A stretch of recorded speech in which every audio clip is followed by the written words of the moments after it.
we're not going to stop flying until all you guys are out. We will not stop until you guys are all home.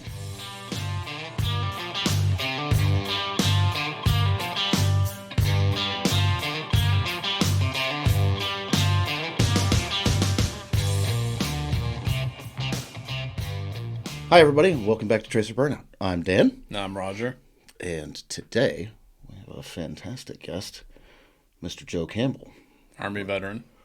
Army National Guard engineer That's turned right. in-flight medic. That's right. It's going to be great. But before we roll into that, this is the first time that we have been in studio. It's been a really sitting long down with a guest for a full episode in a long time. And I just want to say, it feels amazing to be back. Yes, it does. It's good to be back. Good. Back in the saddle. Back in the saddle again. Yep. Stay tuned. Stay tuned.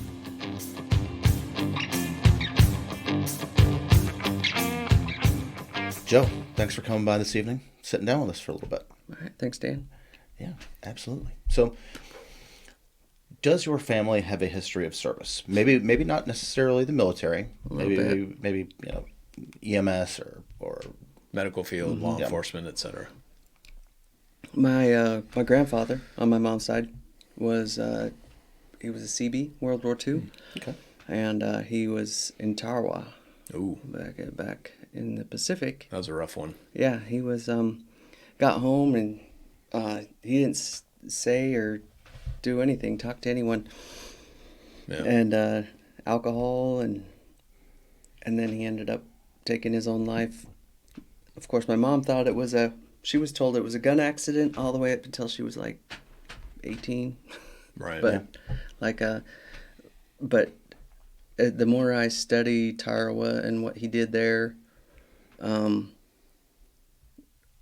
it's like growing up, it was always focused on like it was a bad mark on the family to have someone commit suicide. Yeah. But now that I'm older, I'm like, I'm teaching my kids about how awesome your grandfather was. Yeah. Mm-hmm. Because of the things he did and where he was.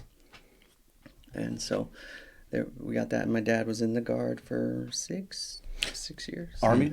Army, yeah. Yeah. What did he do? And he was a light wheel mechanic. Okay. So he was, and he talked about that a little bit. I mean, he didn't do any tours. But I think my mom was like, I've heard this story before, so it kind of like, by the time I came along, he wasn't allowed to talk about it anymore. Yeah. So where'd you grow up? I was in Juniper, Idaho, and most people in Idaho don't even know where it is. It's very small. Very small. Yeah, there's no stoplights. There's no, I mean, maybe 8 families, 40 people maybe. Whoa. And it was in the as you're driving into town, it actually has that sign that says population 40, and then when a new kid is born, they actually rotate the number over and you says 41. You drive into town and it has a sign, and that sign's not there anymore, but it had everybody's name on it and then an arrow to their house. That's funny. It's like a roll call. Wow. Wow. So you came from a pretty large family, right? Yeah, there's 12 kids. Yeah. Okay. Mm-hmm. Just 12? I'm number 9 out of just 12. Okay. Well, yeah.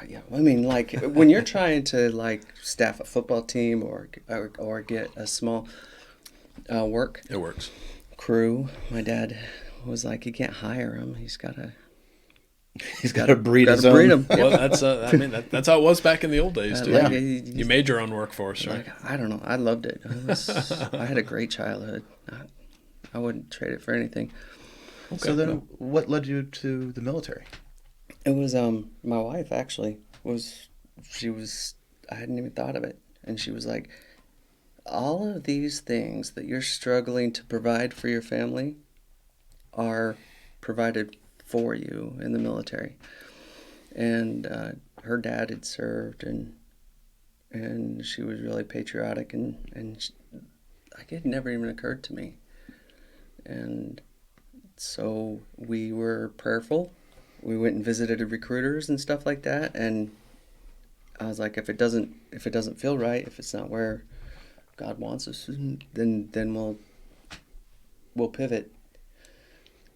But we landed on the Army and started out in the Guard and went active duty. But So you were already married, so presumably you were already through high school at this point. So about how old were you when you? 23. Okay. That's Maybe, young, but it's it's a little older for your typical basic training, right? Yeah, So, I was a little bit older. So you went which career field? That was I started out as an engineer, carpenter mason, and I think your second episode guy was a carpenter mason, so that kind of made me perk up a little bit. We've had too many engineers on the show. Yeah, we've had quite a few. Too many. I didn't stay in that career for very long. Did you choose that field? Like you knew going in, if this is a job opportunity in the military, then this is what I want? I wanted a job that fit certain parameters. I wanted a job that translated to the civilian world. I wanted a job that had a short AIT, and I wanted a sizable signing bonus. So I was let's try to get in that ballpark. And so we played around with a couple of things. Yeah. What year was it? That was 2001 when I started doing that. I left in January 2002 for basic. Okay, so you came in post 9/11. Yeah, I between signing and leaving for basic training. That's what training. I was going to ask. 9/11 happened. I'd kind of figured that out. Yeah. So how much was your bonus? It was like $8,000, $8,000 or something like. Yeah. In 2001, that was like $1 million. Yeah, I bought a car. It was like I was excited about that. So, but you were going into the Guard, so you were doing something else full time at that point, right? Or maybe part time. I don't know. I was working. I was actually working at a gas station. Okay. I did the graveyard shift because it paid $1 an hour more. Okay. So it's like doing the Guard and doing the gas station. And now, you had said that even Idahoans don't know where Juniper is. Yeah. So how far did you have to go to get to your drill weekends? Oh, well, gosh. I mean, by the time I had signed, my wife and we were living in Ogden, Utah, I think. Yeah, Ogden, Utah. I know where that's at. Yeah, it's, I don't know. It's my favorite city in the Wasatch Front, but I mean, a lot of people don't like it. Guard, we drilled at Camp Williams, and so it was maybe an hour drive, I think, if I remember right. I kind of chuckle because he says he works the graveyard shift at a gas station. Dan and I are from here in Fayetteville, and when we hear that, we're like, sweet mother, you did the but where you're from, that's probably the easiest job in the world. Everybody's so nice, and there's no crime. Ogden is like it's like the redheaded stepchild of all the cities there in the Wasatch Front. That's where all the weird people go. It's like Austin is to Texas. Oh, say no more. Yeah, no, I stand corrected. But I'm sure they're at least nice enough to say thank you during the armed robbery. They were pretty good. They were good to me there. I don't have any complaints.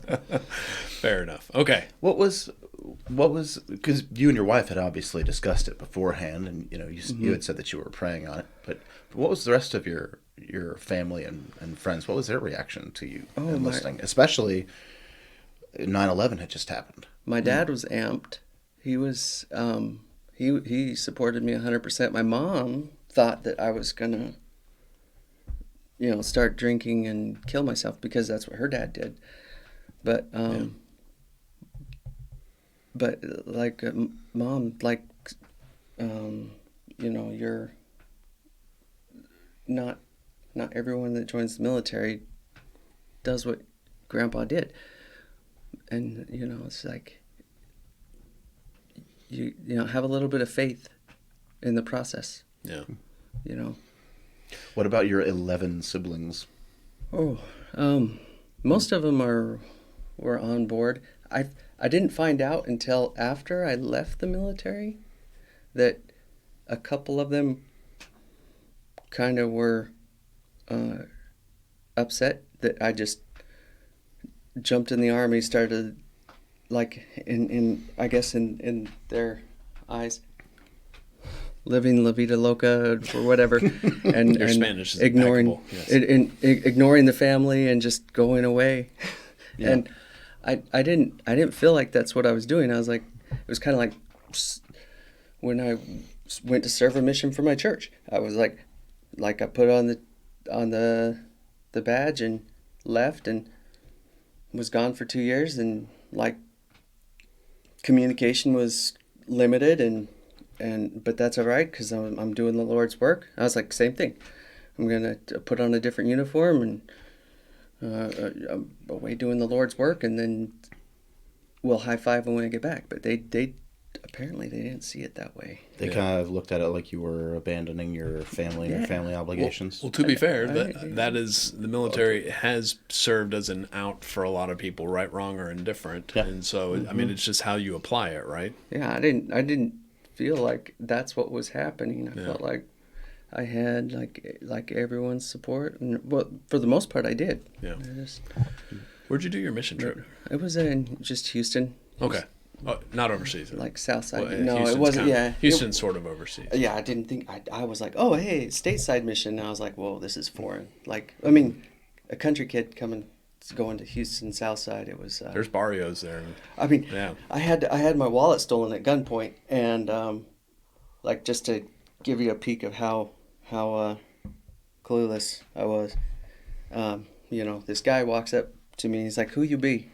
And I was like, I tell him we're missionaries, and he pulls his shirt up, and he has a 9mm shoved in his basketball shorts, and I'm just looking at it thinking like, that's the biggest pager I've ever seen. I was like completely oblivious to anything that's going to happen right now. But, this is what we like to call an armed robbery. Yes. I was like, oh, I've heard about these. Yeah. As soon as I saw the 9mm, I was like, this is what they're talking about on the news. Yeah. Well, again, you pull something like that in Idaho, you're going to get them coming back your direction. Yeah, so. For sure. But as a missionary, we're not armed. I was like, of course. Like, here's my wallet. And then I realized he wasn't too bright because he told me to go get my buddy's wallet. And I was like, really? You're going to send me in to get his... You think I'm going to come back? They're not sending their best. Oh, yeah. Okay. So, where did you go to basic training? I went to Fort Jackson, Relaxing Jackson, whatever. But I went there in January of 02, right? Yeah. Mm-hmm. So 9/11 is fresh in the mirror. Yeah. How was... I mean, obviously you didn't really have any expectations. Everything changed rapidly in just a few months. Yeah, I didn't know what to think. Yeah. I'm sitting there trying to get a perspective of what to expect, but it's changing every day. So like you don't know. They were, and then all the rumors, that people are talking, just crazy. Yeah. But it turned out okay. Well, Dan, you wouldn't have been a drill sergeant at that time, but Dan was actually on one of the first waves over to Afghanistan at that point. But imagine being on the trail during a shift like that when you go from a peacetime to a wartime. Mm-hmm. I mean, just it's kind of open-ended, but describe what that would be like as a drill sergeant, just knowing that everything just changed. I think it was Alicia Judd that we talked to about it. But the intensity changes. Like at the like flipping on a light switch. Yeah. Because the standard is the standard. Whereas on, you might have let some things slide or maybe pencil whipped a few things to make sure that people get through. Yeah. Now... You're talking peacetime to wartime. Yeah. Now you are making sure that everybody actually qualifies so they with their weapon. You're making sure that everybody knows how to fire the AT-4 or the Javelin or use the Claymore and stuff like that. So I mean, The stakes have been raised. the stakes have definitely been raised. Yeah. Yeah. What was those years? You were DS?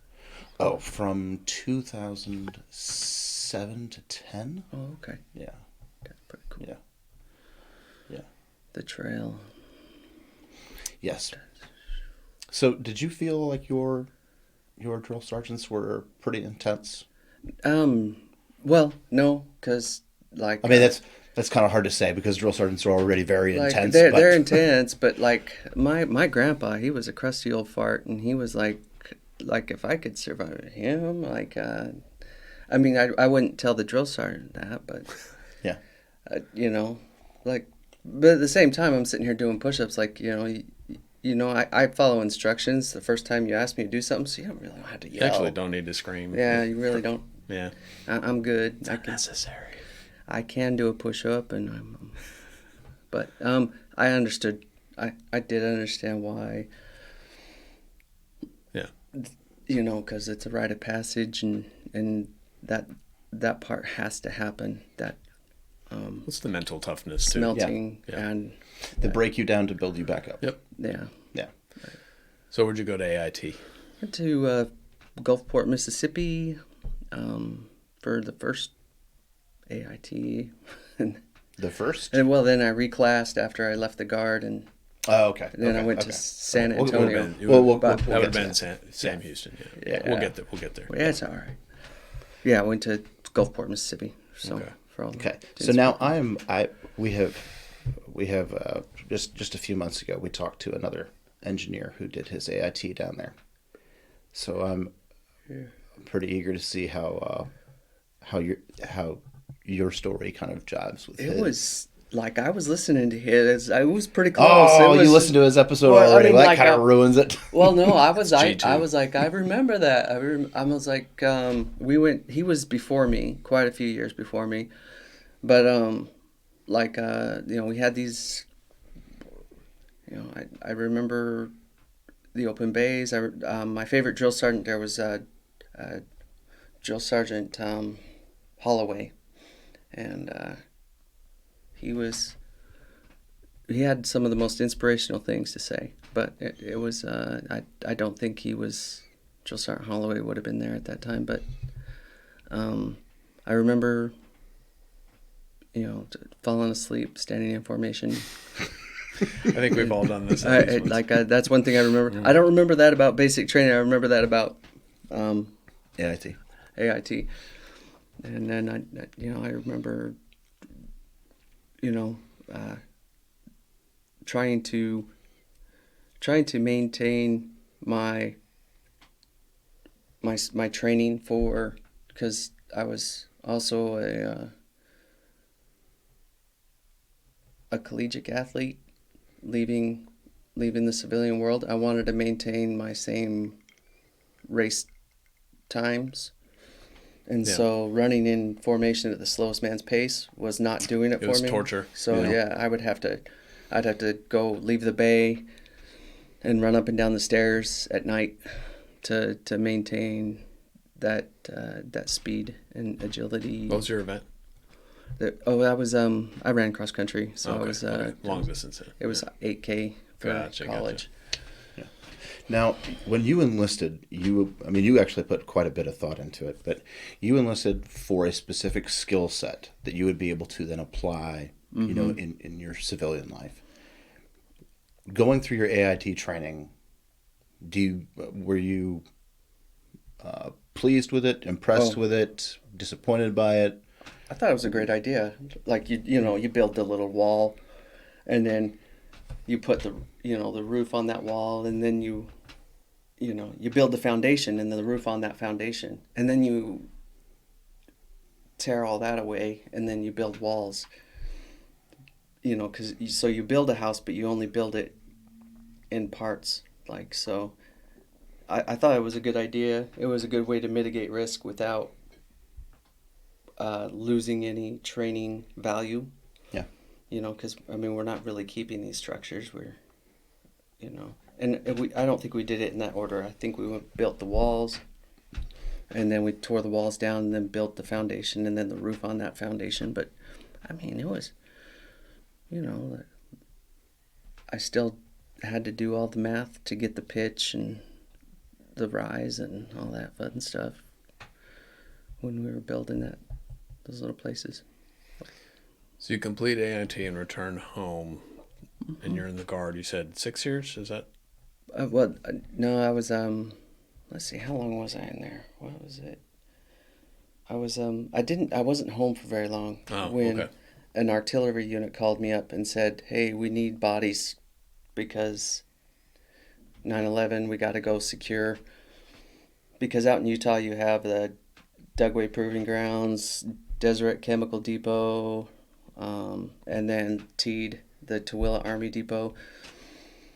And they needed bodies to fill in there for Operation Noble Eagle. And our job was to secure those installations to make sure their operations were unimpeded. Right.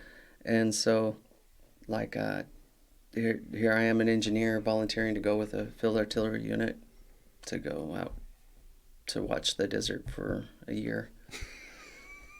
So I was like, that sounds exciting. I mean, I was watching deserts in other areas of the world for a year at a time too, and yeah. They were like, "Do you want to go?" I was like, "It's like I'm not doing much else." So I'm like, "Yeah, sure, let's do it." I just got back from basic training. So you were just volunteering for everything. Yeah, I mean, like why not? What else you got to do in life? So what were they putting? I mean, if they were calling around to different units trying to, fill positions, what was the mission? Operation Noble Eagle. What was that? It was a mission to safeguard our stockpile of chemical weapons, strategic assets, and yeah. So, I mean, you can't get into these igloos anyway. Mm-hmm. It's just another layer of security, I guess, to have. It's a deterrence too. I mean, yeah. And where was this? It was out in the desert of Utah. Like, if you go to Dugway Proving Ground, which is the one that most people know about, go over the mountain, going east of that, there's the same valley that Tooele, Utah is in, and you go down that south in that valley, there's a huge installation there. Mm-hmm. Not very many people there, but it's a lot of land. It's wide open desert, and it's igloos, just tons and tons and tons of igloos, and they're just stockpiles. Just stockpiles, and they're incinerating all of these chemical weapons. Yeah. And you were activated for this? Mm-hmm. We were full activation, federal dollars. That's when that GWAT money started flowing. Yeah, federal dollars. We were just, and we didn't have to go very far from home. We were just like right there in our backyard. Yeah. The GWAT spigot turned on. Yeah. So it was a year. Yeah, it was of guarding the desert. Yeah, it was, and we were one of several units that did that. I think there was like 3. They did it for 3 or 4 years. So yeah, they had another unit coming behind us. So what did you do when you got home from that year? But I tried to do engineer stuff, like building things and things like that. And then it was still struggling to pay bills and stuff like that. And so my wife and I, we started talking about doing another pivot and going active duty. And so we prayed on it and thought about it and felt like that was probably something I should do. So we started talking to recruiters, and recruiter was like, well, I mean, maybe we don't have anything for you in your engineer field that you want, but maybe would you like to reclass? And I was like, I'd never thought about it up until then, until he said that. And I was like, do you have something medical? Because I like learning about mitochondria, biology. I love the science diet, nutrition. Yeah. So I was like, what do you got medical? And they're like, oh, how about a healthcare specialist? I was like, is that a combat medic? They're like, no. They just sit in the clinic and take blood pressures. I was like, that sounds like a good start. I was like, oh, tell me more, you know? And he's like, oh yeah, it's great. You just help nurses and stuff like that. And it's like, it's not a big deal, you know? But, you know, you get home and you Google it, you find out you're a combat medic. You're like, oh, you know what? That's okay. Because it felt, because the following the spirit, like the feeling of making the right choice, it doesn't, after that is there in place, it doesn't matter what the recruiter says. Right. Like, so he could, you know, he could say that we're driving clown cars every day, and And he's not wrong. you know, so he's like, yeah, maybe, but Have you driven a cargo Humvee with Yeah. Kevlar blankets? it's I mean, and the medic gets to Yeah. he gets to sleep in the FLA, so there's That's that. true. There's that. Oh, That the is quite perks. true. The perks. So this was 2004-ish that Yeah. you reclassed? Yeah. I left for Fort Sam Houston in March of 2004. Okay. So we've got 2 wars going on now. Yeah, by then. Yeah, things are pretty crazy. So you're older than your typical AIT soldier because for really on 2 strikes, you started a little later than Yeah. most, and then you were Reclassing. So what was that like? Because Sam Houston's party town for a lot of soldiers. It is. I was not. Of course. I wasn't. I guess people just kind of knew not to invite me to the party because they knew I would turn them down. Because I wanted to stay in the books. I wanted to, you know, not just graduate, but I wanted to Master your craft. master my craft. Yeah, and so, I mean, because being a combat medic, like, you don't want to get out there and say like, well, I graduated at the top of my class, but I don't know what to do. Yeah. You know, Right. so. That is a bad position to be in. Yeah. To discover that you faked your way out. You know, fake it till you make it. Yeah, like you want, when the bullets start flying, you want to be the type of person that's like, stop screaming, I'm scared too, but we're gonna get through this. Yeah. Yeah. We're gonna be okay. Yeah. So not only are you older when you go through Fort Sam, but you're also already, a soldier. You have about 2 years of service, including a year active. Yeah, they had prior service.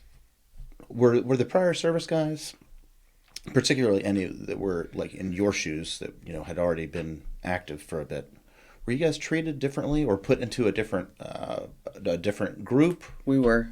Yeah. We had our own. I had our own platoon. We were prior service platoon.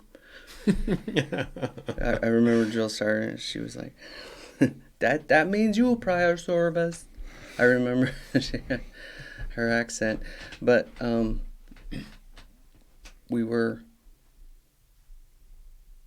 not given much.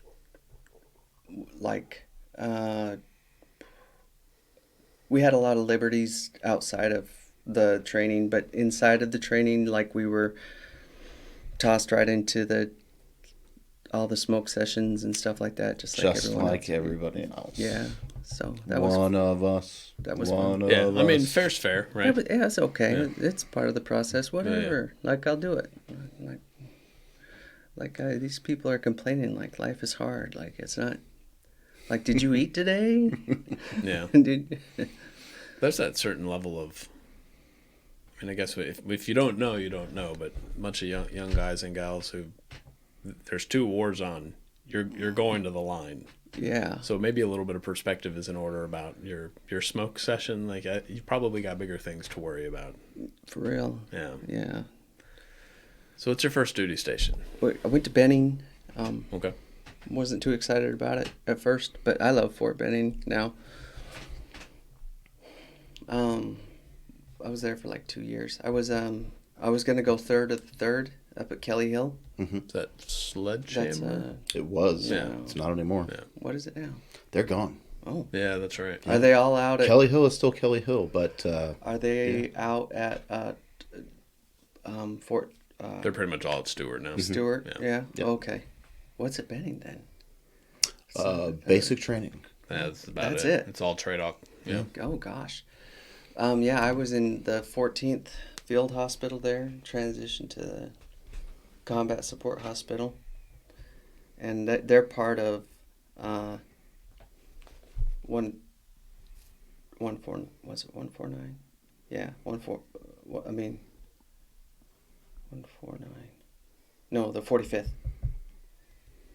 And so here at Bragg, there's the medical It's company there. Medcom. Yeah. Yeah, so they're part of that same unit, and I believe they're still there, if I remember right. Another combat Yeah. support hospital. Explain to everybody how, as a combat medic, you kind of wear multiple hats, and so sometimes you do clinics, sometimes you're on the line, some you just kind of drift around. So kind of explain to everybody what that's like. Oh, I mean, like for us, we maintain the field hospital, and so when we go to the field, we have to have, so much of the hospital set up in 6 hours, and then the rest of it in the next 6 hours. So within 12 hours, we have to have a fully operational hospital ready to go. And as we're training to do that, there's units coming down with taskings and stuff like that for medics, and some of it's like cushy air conditioned job, going to a clinic. Go to the Dallas Cowboys. You can Yeah. take, just like the recruiter said, you could take blood pressures and Work at the hospital. work Yeah. at the hospital or whatever. And then, but I remember my first sergeant one day, he was like, "I need an E5 volunteer," and just one motivated E5 just raises it. He's like, "What?" And he's like, "All right, pack your stuff. You're deploying with the MPs later this week." He's like, "What?" It's It's one way to do it. There's like a detail, not a detail, not anything like that. No, you're deploying with the MPs later this week. It's like, what the fetch? He was. That actually flies in the face of my logic, which was always be the first person to volunteer for something, because usually the thing after it is worse. But that's not always the case. Yeah. I mean, I swear, if there's ever like martial law and they send the guard out to Fayetteville, I'm just, and I Again. see him walking down the street I am just going to walk out and look at a platoon size element and be like, all right, I need 3 volunteers, just like right off the bat, because they that's gonna sound like this guy knows this guy must be in charge, But yeah, so Fort Benning. And you did that for 2 years? And I was there for 2 years, and All the time on Kelly Hill? well, no, I mean, we were actually down on the airfield, which is why I was sitting here watching, we were doing ruck marches 3-4 times a week, grinding down and I'm like cartilage on my knees, and I was like, those guys that are flying helicopters, they're not. They're They're not doing all this walking. They're not. like with all the every day. peasants. How do I get in that job? And then one day they actually asked. They're like, the unit is asking for volunteers to go to the flight medic course, and I was like, flight medic course. I don't know what that is, but it I sounds was so like- cool. I was like, yeah, sure. They're like, don't you want to know what a flight medic does? I was like, are they in a hospital?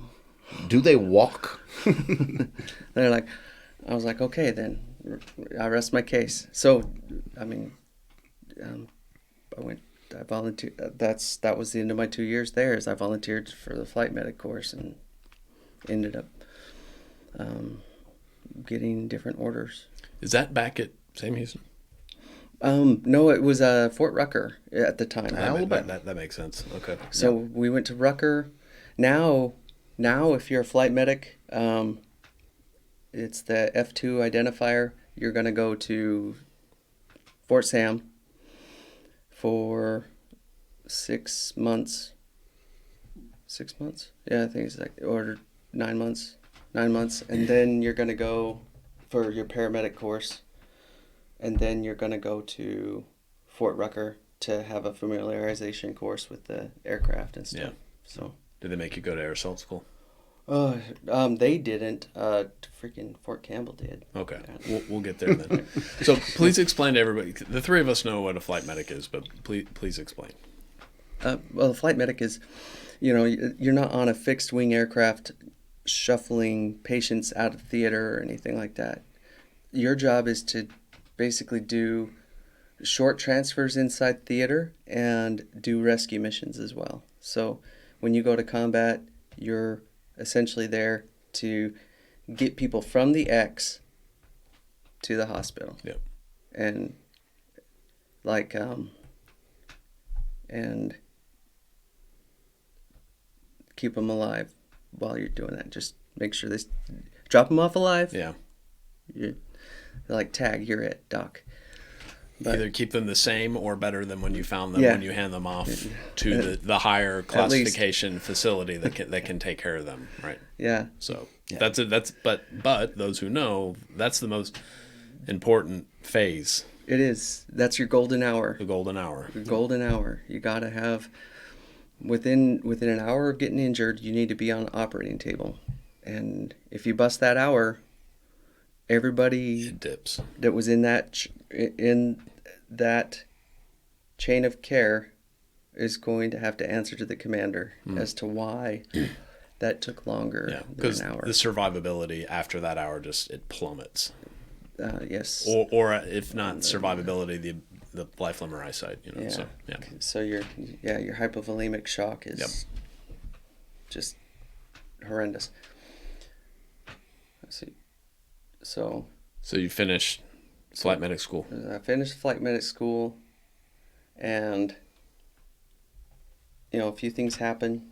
Like that unit doesn't absorb me, but I end up getting orders to the 236 medical company in Landstuhl, Germany. And that seemed like pretty good. I mean, well, yeah, I was supposed to go to the 49th, but I ended up going to 236. But it's a minor discrepancy. I ended up at 236, and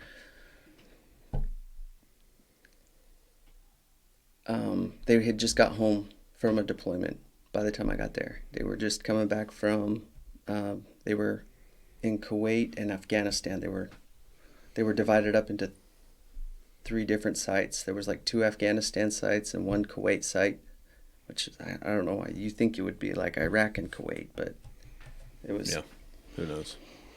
Yeah, so they were divided up that way, and so I came into their unit, and I was there for about a year before my first trip to. Or they turned and went. Okay. Yeah. Yeah.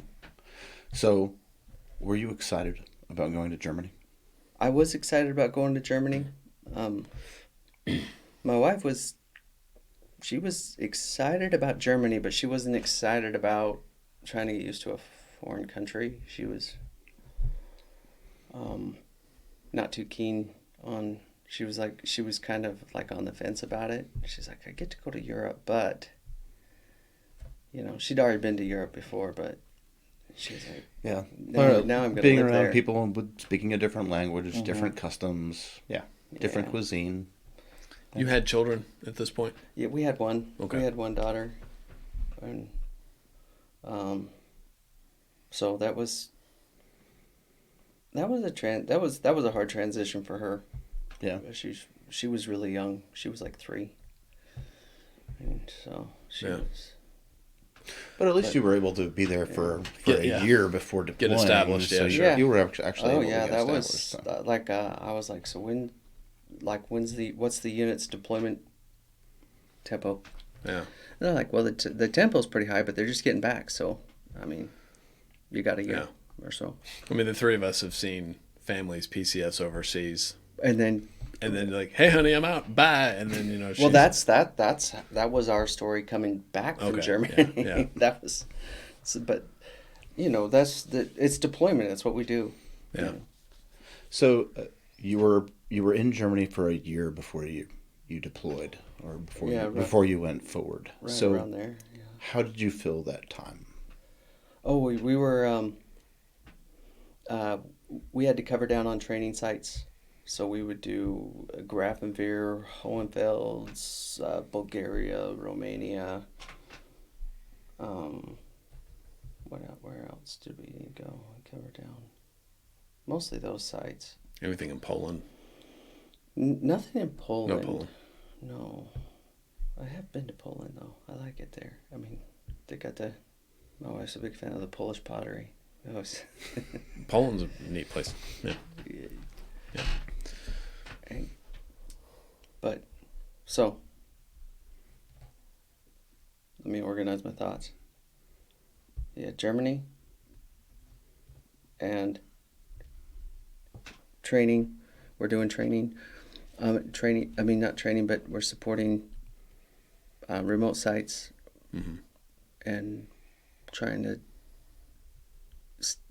keep up our readiness for, the upcoming deployment wherever it is, wherever it's going to happen. And so, and right before we got orders to deploy, that was the announcement where Bush came down and said he was going to do the surge, and our deployments went from 1 year to 15 months. I remember. Yeah, Yeah. I'm pretty sure everyone remembers that. I was like, gosh darn it. You're a sergeant at this point? Yeah. Okay. E5. I mean, like, and E5 and E6. In flight platoon, you're not in charge of very many people. You're mostly doing your job still, which was one thing I really liked about. More like a technician than a leader. Yeah, in a lot of ways. I mean, there's been ever since I got in the job, there's been talk about making it a warrant position, Mm-hmm. which would make more sense because there's not much that you can do outside of that, because they've invested so much into you by that point, to become a flight medic, that like having you It doesn't make sense to pull you out. to give you another rocker and put you behind a desk. It Yeah. doesn't, like, they need you out doing what they trained you to do. They're not going to make you a warrant, though. They don't want to pay you for that. No, they get Don't mean to serious laugh. about it for a little while, and then it falls off, but it's all right. It was a great job. It was where I loved to be. I loved doing that. So job. mostly UH-60s?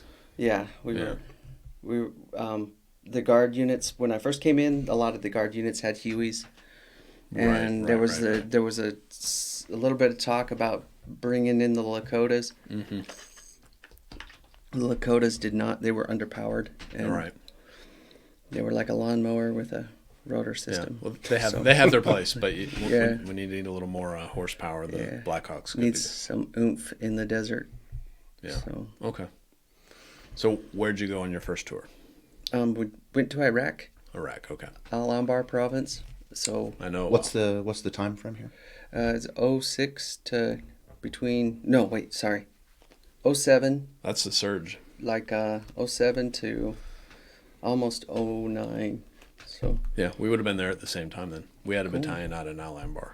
It's Oh, 82nd guys. But yeah, we went to Al Assad, and then we got farmed out from there. Mhm. Like we went to Al Qaim, Korean Village, Al Taqadum, to Basra, all those fun places. so I was down south near Basra. I was in Talil. Talil. That's where I was Okay, at. yep. But we had a battalion in Al Anbar. So I had to drop off. I did an Angel flight to Talil. Yeah. From Basra. It was a lieutenant Marine who had died. what is an angel flight? Angel flight is a deceased service member who's died in combat, they will request an angel flight. So we will take that deceased service member to a mortuary, like the next level of mortuary affairs, whether it be like ready to go, packaged up, ready to go back to the States, or if it's just their next leg to get to that place, you know. So Talil was that stopping place for this Marine that we'd picked up. Yeah. So this is your first combat deployment. Yeah. And you're doing an angel flight, which is something that and you're relatively new to the in-flight medic profession or field.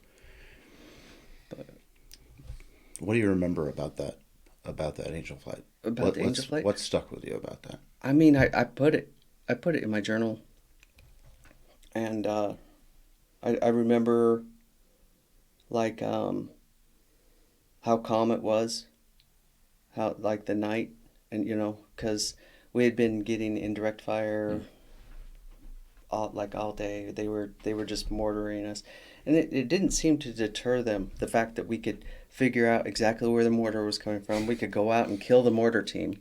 Yeah. So every mortar that dropped on us, that team was essentially dead. They signed their own death warrant, but they kept dropping on us anyway. So we were getting a lot of IDF throughout the day, and then I was flying out that night. It was just a full moon, and it was just dark and hot, like hairdryer blowing on your face, and just looking out my window, thinking like,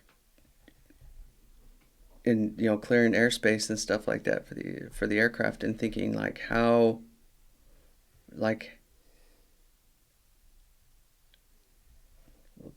peaceful it was, instead of fighting in the dark trying to stabilize a patient. I'm now just sitting here looking out and contemplating things. Yeah, and I'm looking at, and I turn back and I'm like even though the American flag is all like different shades of green under the MVGs, I can still see it's an American flag draped over the coffin, and I'm just like, this is, I want to say, was that my first angel flight? Yeah, I think that was my first angel flight I'd ever had, because I had a few more after that. But I remember thinking like this space that this coffin is sitting in, like there's always like so much chaos going on here, and right now it's just like, it's out of place. It's out of place, but it's something that we're grateful to do, because helping out in a certain way, and because Charles Kelly, he had to fight generals in Vietnam, going toe to toe with generals to protect the Medevac platform, and because they wanted to fly ass and trash with Medevac birds, but he was like, no, these are sacred. These birds are sacred. And so doing something outside of Medevac is something that's like we have to be very protective, because number one of Geneva Convention, and number two, we have to keep those lines open for specifically for wounded. Yeah. So if we're asked to do anything outside of that, it's like you have to have some really good justification, and like this is the justification. Like this is it, and it's like it's so different, but yeah, it's still kind of the same. Like, because you're bringing someone home. Yeah. Yeah. Those are some of the things that are highlighted in my mind. How about more dust off, Medevac calls? Were you getting a lot of those in Al-Anbar during this time period? I mean, In Altacadum, we were. okay. Altacadum was our hot spot. Everything else was pretty quiet. Al-Anbar was pretty slow at that point. Yeah, and but Fallujah and Ramadi, and those places Yeah. were still They're still hot. hot, and so we had to bring out a lot of Marines. Most of my missions that when I was in Altacadum were of like Iraqi police and the Iraqi army. Yeah. Because that was part of the handoff. So pushing those guys into the fight and the Marines stepping back, it was a lot of the Iraqis that we were evacuating there. Do you remember your first real world casualty that you transported? Oh shoot, let me see. Like Because you're not in training anymore. no, I know we went down like, what was it? Because I remember thinking like I can't let them know that this is my first time. Like I can't. We've all been there. Like I can't. I don't want them to know that. So I need to just be stoic, And but I think it was like I had a couple of like transfers, but like my first like kind of like, oh my gosh, this is like a real person that's dying. It was actually a child. It was a young boy, 9 years old, I think. We had to go from Al Assad to out to like Tikrit or something like that. That's the other side of the country. Yeah, it was a long flight, and we had to like our ventilator took a dump, and so I was doing a BVM, bag valve mask. The manual, yeah. Yeah. For the last like 20 minutes of the flight or so, and It's good training. ooh, yeah, that I was. But they sent a flight nurse with me, and she was like, well, she's like, she's like, you monitor the vent, I'll monitor drugs. I was like, okay, well that's good, because I don't like your. You at push drugs. At that time, yeah, we weren't pushing drugs as much as they were. I was like, I like that plan. And I totally did not let her know that this was my first rodeo, but I was like, I was like, hey, like the vent's taking a dump, like maybe we should just, bag them. But the having a patient like that small, because I walked into the ER and I was like, where's the patient? They're like, he's right there. And I was like, was it an invisible man? Like where? Like, because, like the Iraqi and Afghani children, they're like, malnourished. They're like half size. They're like fun size. I don't know what you'd call them, but they're tiny. They're 9 years old. It looked like he was like 4 years old. Yeah. Not much older than your own child. Yeah, I was like, How prevalent is it in the community for people to get airsick? I imagine a lot of that gets worked out early on. Yeah, I was one of them early. Yeah, I mean, like I would try to not let people know that I was getting sick, but crew chiefs don't like it when you throw up on the stabilator. Correct. So you have to carry a bag or something on you. Yeah. Now we'll take a break here in a second, Sure. but let me ask you, because you said on that specific flight they sent an in-flight nurse with you. Yeah. What is the crew? The crew for a medevac bird? The medevac typically. bird is, I probably should have covered that. Dang. Yeah. Because there's obviously you pilot. and there's a pilot. There's two pilots. Your pilot in command and and another pilot, assisting pilot, and then you have a crew chief, and then you as a medic, and then that's about it for the most part. It's typically how it goes. One last question before the break.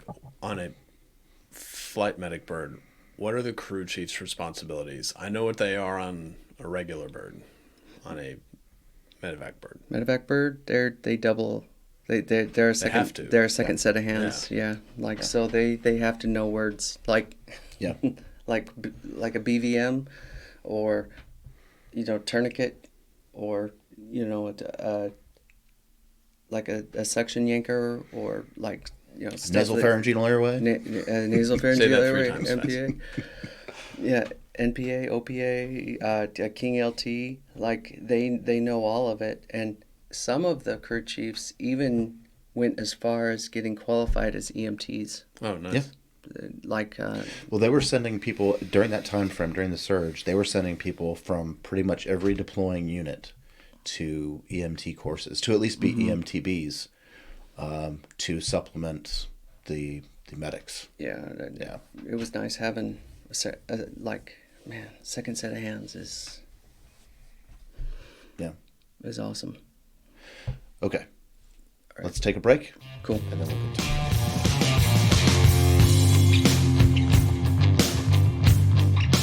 So you're in Iraq for about 15 months? 15 months, and Al Taqadim was our busiest. That was our busiest site, and I opened my eyes quite a bit to a lot of different things.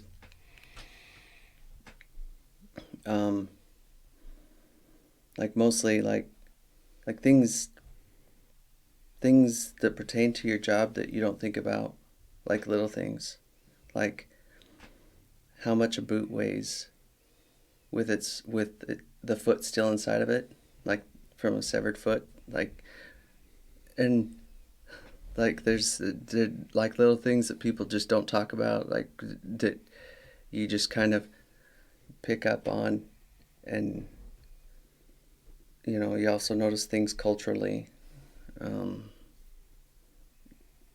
You're trying to help, because a lot of my patients were local nationals. It was either help them get the medical attention they need, or help them ease them off to the help them ease off to the other side, as peaceful as they can, while maintaining their religious rights, or religious what is it? What's the word I was looking for? Religious. I mean, rights. rights. RITES, rights. Yeah, you're You're observing and respecting their you have to cultural and religious Practices. practice. your culture, and whatnot. And so, I had, but the one good thing about it was, like, at least I got a T-shirt now. I don't have to. I have a patch that I can put on my left shoulder now. Like, I'm not treated like subhuman. Well, back then, yeah. Yeah, in the military, like if you were in part of the GWAT and you didn't have, if you were a slick sleeve, then you were Less than. Yeah, and that makes sense, because, like, how are you this many years in, and you're like dodging that Yeah. constantly? Some people are able to pull it off. Some people are able to pull it off. How are you doing that? Like, but So when did you get back to Germany?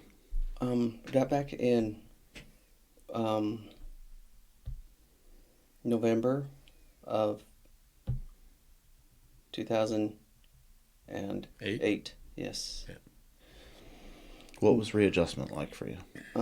It was kind of crazy, because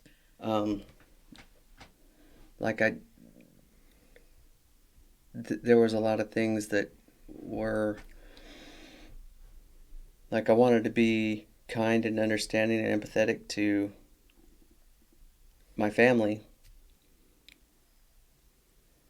and because they haven't seen me for almost a year and a half, but I also needed to give myself time to readjust, because when you leave, and you guys probably know about this all too well, like, your silverware is in this drawer when you leave, and then you come home and all of a sudden it's in this other drawer, but Mm-hmm. you're still, even after you've been home for a couple months, you're still going to this drawer to look for the silverware. And you try to explain to your family, like, you make little minor tweaks and changes over a short period of time, it's not a big deal, but all of those changes add up, and it's like a big change when I get home. Like, people are older. The Tupperware's in that cupboard and not that cupboard, and like, New neighbors. Yeah. yeah, yeah, all of a sudden, like, um, I also noticed that, like, if I got into like crowded areas, like my brain would like switch off, like it would, like, all the sound would go away, and it was like they couldn't my family couldn't get my attention anymore. And I'm just like, well, why is that, why is that happening? And like, I couldn't. So I was getting tired way faster in those crowded areas, those crowded scenes and things like that. And I I've always prided myself on being able to have endurance and be able to do and, um, uh, be available for my family. And now I'm going into, you know just a busy PX, not even a huge crowd, just a, if it's just a busy PX, it's like, kids and the wife are like, "Are you here? Are you with us? Are you?" you know. No, you don't come home the same. And Yeah. I'm just like, yeah, I'm, like, holy cow. I was like, go ahead, start all over again. Help me.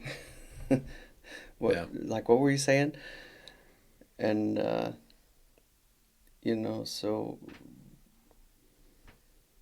It's exhausting. I have to ask a lot of my family to be able to adjust to that part. But we were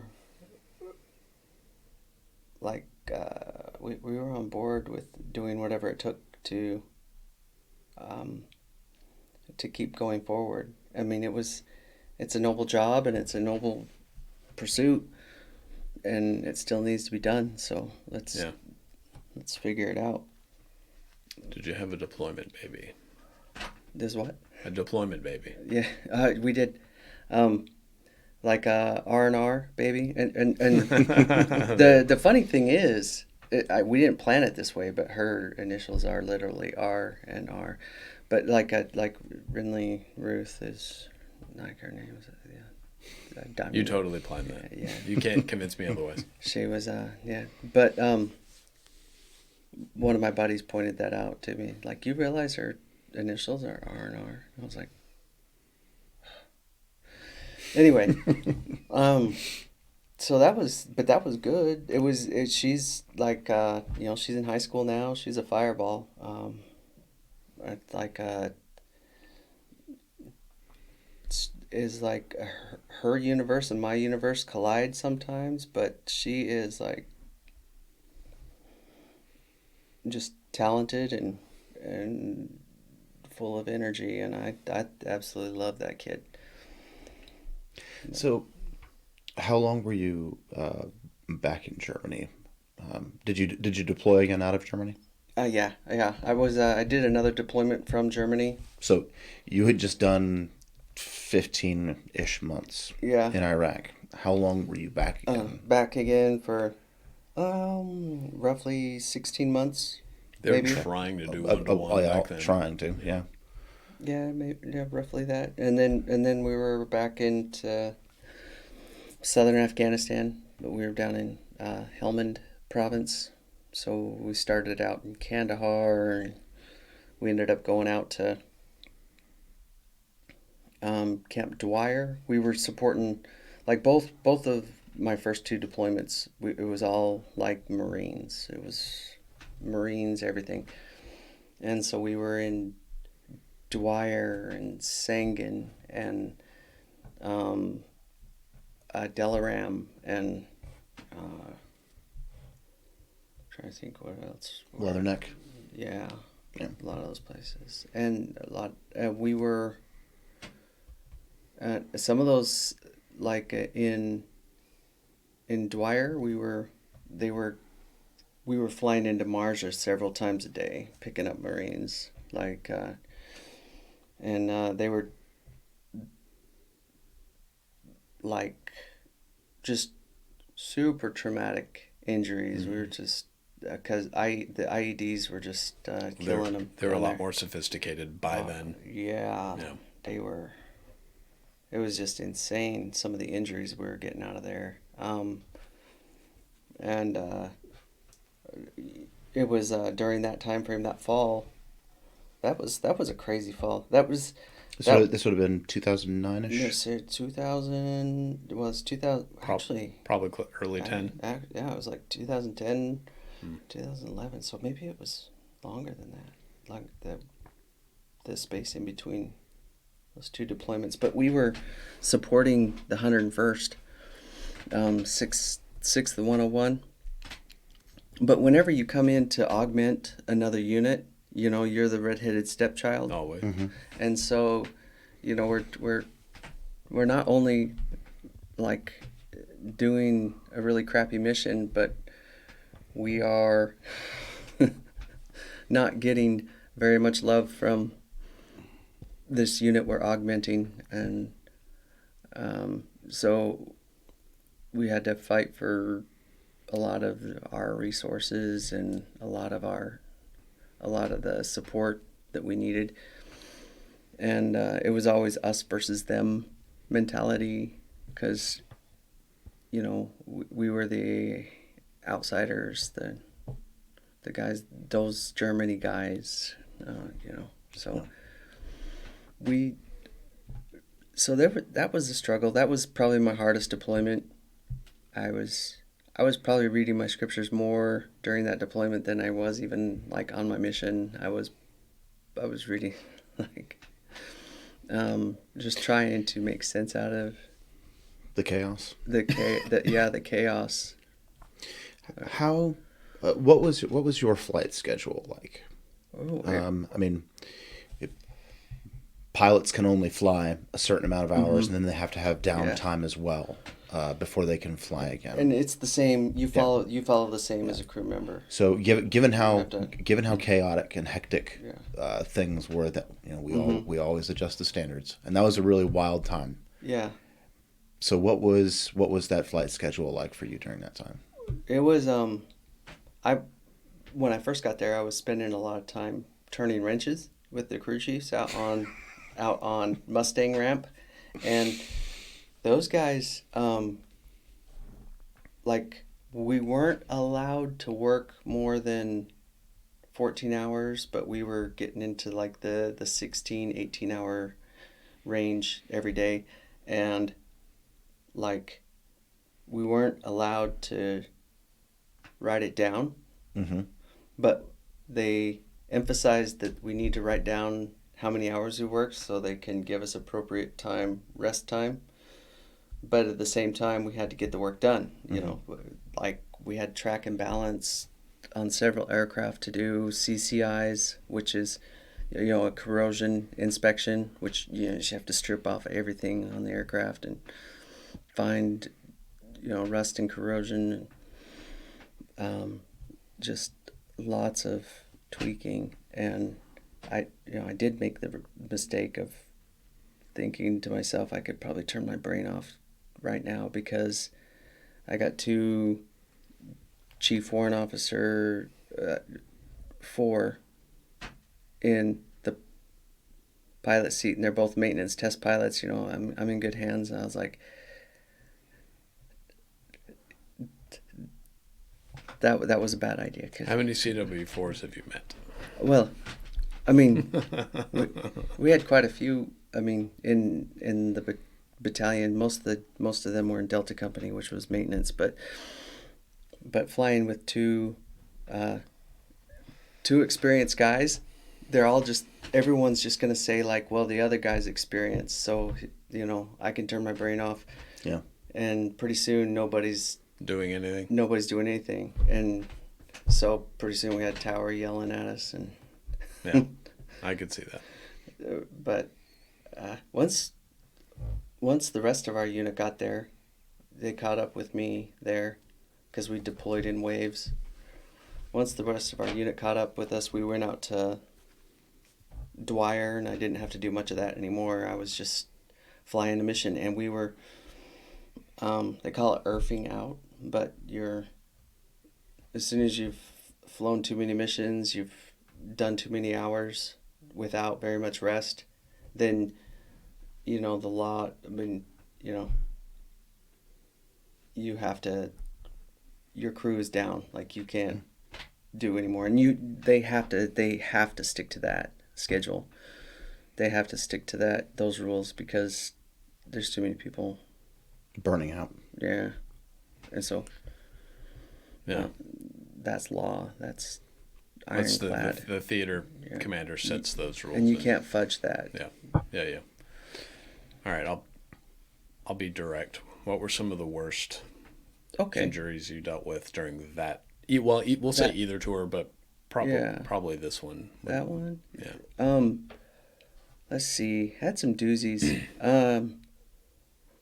We had a lot of amputees. There was, and the one we were talking about before we got started was his name was T.J. Honeycutt, and we went out to pick up this kid, and he was really young, really young, and he was we got him on the aircraft, and it looked like they had the bleeding controlled because he had tourniquets on because he was missing both of his legs. Both. Okay. Yeah, and he had lots of abrasions, and a lot of being peppered from shrapnel from everywhere else, and so I'm looking at him, and he's sitting up. Whenever you get someone who has amputated their legs or leg, they're always sitting up to try to like get to terms with it. They're trying to figure out. It almost seems like, I mean, their brains aren't working. yeah, like It's shock. Almost seems like they're trying to assess the situation so they can fix it. It looks like they're trying to fix it. So they're sitting up, they're trying to sit up, and they're trying to come to terms with what just happened. And I've never had a conscious amputee not do that. Like they're always like trying to Process. that. I've seen it. Yeah. Yeah. And so he was doing a lot of that, and like I went to grab his leg to look for excessive bleeding there, because I saw like the floor of the aircraft was filling up with blood, and it's got to be coming from somewhere. Checked I went to grab the leg, and it felt like like just cold hamburger when you stick your hands in cold hamburger from the fridge. That's what it felt like, and like it was just equally loose meat. Just your fingers just sank into it, so it was really shredded, and so I'm looking for this bleed, and all the tourniquets were good. They were all holding, and like the torso, there was nothing leaking from torso, axillary. Like, where is this blood coming from? And I was like, I got a hint. It's dark. It's dark bleeding. So it's not. It's a vascular bleed, not an arterial bleed. So that's the biggest hint that I got. And we got his pants off him, perineum. It was like a little hole about yay big. That's all it takes. Yep. And and we put about 5 rolls of combat gauze in there before that stopped bleeding. And me and Brian Channon were kind of following his case as he went to launch school. And my wife was able to go visit him in launch school before his mom and dad got there. My daughter, she drew a little picture for him, like, hope you get well soon. But he had a case of sepsis set in Yeah. at the ICU in Germany, and it ended up taking his life right before his mom and dad got there. Man. So later on, we ended up meeting mom and dad, but his dad died from cancer a few years ago, and so now it's just his mom. But we go out to TJ's grave. I sit with Miss Honeycutt at TJ's grave, and we'll talk or not. Just sit there with TJ for a while. Arlington, right? Mm-hmm. Yeah. It's Arlington. So whenever I go to DC, I don't go to DC without visiting the Honeycutts.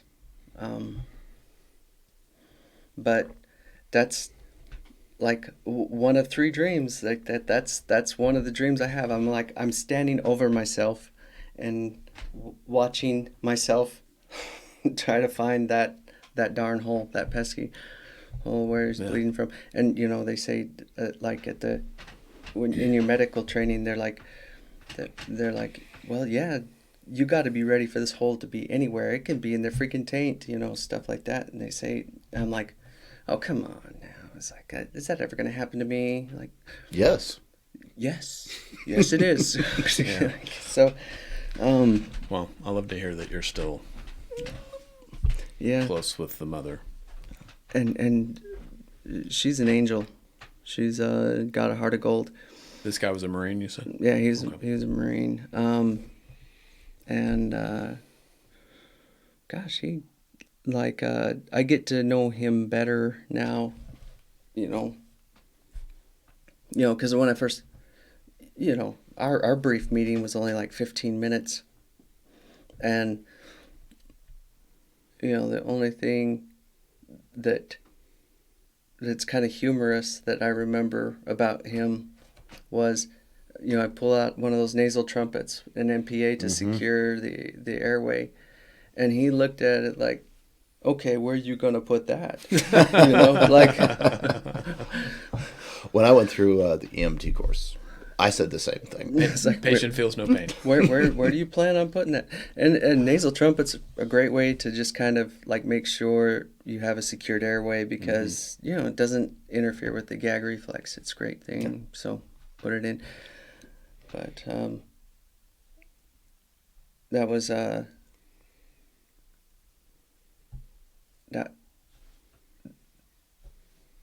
I learned a lot from TJ, because you can never say never, because like whenever I said never, all of those things happened.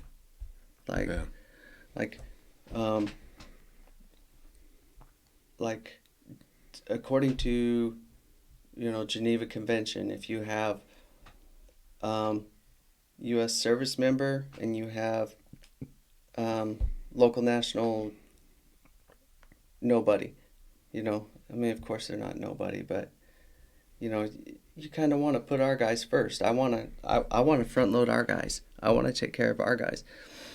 They're like, but you have to triage everybody equally according to their injuries. So, I was like, well, yeah, but like that's never going to happen to me. It's like, that happened to me.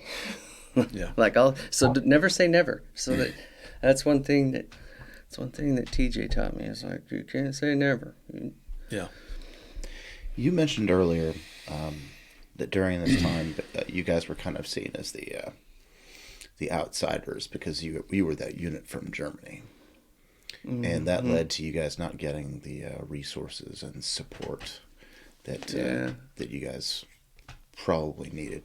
What kind of resources and support are you really referring to? I mean, are you talking like medical supplies or maybe things that you needed for the aircraft? There were medical supplies that we like. There's a wish list, like, that make things. They were coming out with like some really cool medical devices at the time, like an intubation device that made it really easy to get through the vocal cords. And they kind of wanted to keep those at Kandahar. And then like they had these bougie tourniquets, not tourniquets, they were the constricted bands, if you wanted to start an IV.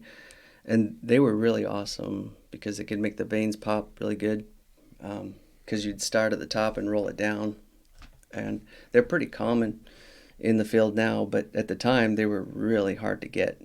And they didn't want to part ways with them. Of course, the med supply kept their good stuff for them, and so, we had stuff, we just didn't have very much of it, and it was. Do you think that ever played a role in that the lack of the medical supplies? Do you think that ever played a role in what you were able to do with the casualty that you were transporting? No, like when it comes to TJ, like Well, not necessarily him, but I mean, even something less traumatic. less traumatic. Well, maybe, like I I mean, don't know. just because you don't have the top tier, newest, Yeah. latest and greatest stuff, it's not necessarily a bad thing. I could still get a pretty good, I'm pretty good at finding the vocal cords on a Malampati 2 or whatever, but But you were never treating a casualty and then went to reach for something and it wasn't there because Yeah. the request wasn't yeah, filled. that didn't happen, and Okay. it's just like the latest stuff that was working better was not trickling down to us, and so Where it could actually do yeah, the most good. and Yeah. and it was also like like if there are gonna be awards given, we're gonna give it to our guys and not you guys. Yeah. Like we can only give out so many bronze stars or whatever, and so there was that kind of process, Yeah. as well, and so it was friction, and every time I've never heard of this happening where one unit falls in underneath another unit and it doesn't go like that. Like it seems pretty normal, run of the mill. Like I've never From seen my experience, it certainly is. I've never seen it go differently. So you've seen it go differently, or No, or you've no. seen I it, mean, yeah. the Yeah. augmentees or the splice elements, whatever it is, Or as I like to call them, whipping boys. yeah, Yeah. typically become the redheaded stepchildren. Yeah, it was so trying to get some love from those guys. It was, and I remember, like we were, I was having a heck of a time in November. I remember because we had a hard landing out in Marja, and because we had this LZ with a ton of moon dust on it. It was just really dusty. We had some lateral drift, tipped sideways. We knocked the blades off the helicopter, and we were dead in the water. Like we had to call another bird out to actually get the patient. And I was like just beside myself because you can't like trying to get back in the saddle after an aircraft incident like that. It's difficult, to say the least. Like you kind of have to go. They make you go back through the thing that almost killed you to keep doing your job Yeah. to get back up. And as soon as you crash a helicopter, you got to go pee and bleed. Yeah. Forcing you to relive the traumatic event. Yeah, and then they're like, okay, well now you got to go show us that you're proficient in dust landings before you get back in there. And it was that was daunting to say the least. But going back to the original point, we were the redhead stepchildren, and we're crashing helicopters. I was like, I can't face these guys. And one of the captains that was flying that night, was like one of the best pilots. He was awesome. Like MSC officers, they don't have a very good reputation for being good pilots, but I was with two MSC officers, and they were excellent pilots. And MSC? Medical Service Corps. Got it. Like so they're double-barreled lieutenants. That's a good way of putting it. Yeah, so this guy, he was like, Aaron Kinney is his name, and he's actually, I think he works admin in a hospital now. But he came up to me, had so much optimism. He's like, "Hey Joe, got great news." He's like 6th Battalion, they balled up an aircraft on Mustang Ramp, and so like the focus isn't on us anymore, because It's the best we could have hoped for. like they can't even land on the airfield. Like we at least had like Extenuating circumstances to land in, and a bad LZ, so Yeah. they can't even do it on a airfield. And I was like, that You don't have to be faster than the bear. You just got to be faster than exactly. that guy. Like, it's okay if you're incompetent. You just can't be the most incompetent. And so We should get that on a T-shirt, Dan. it was, but it totally made my day. I don't want those guys to ball up aircraft. I don't want anyone to ball up an aircraft. But it totally made my day. Because if he was able to find the silver lining, and Yeah. that snapped me out of my funk that I was in and helped me find the silver lining. It was like him, and it was just that he was always super optimistic like that. Like, I don't know how Some people just got it. he was that way. And so Did you sustain a TBI during the crash? I probably did. I was running on adrenaline at the time. I was the only person that wasn't buckled in. I was on a monkey tail. Yep. Because I had to hand over my seat to a reporter. And so they're like, "Hey, give up your seat to the reporter."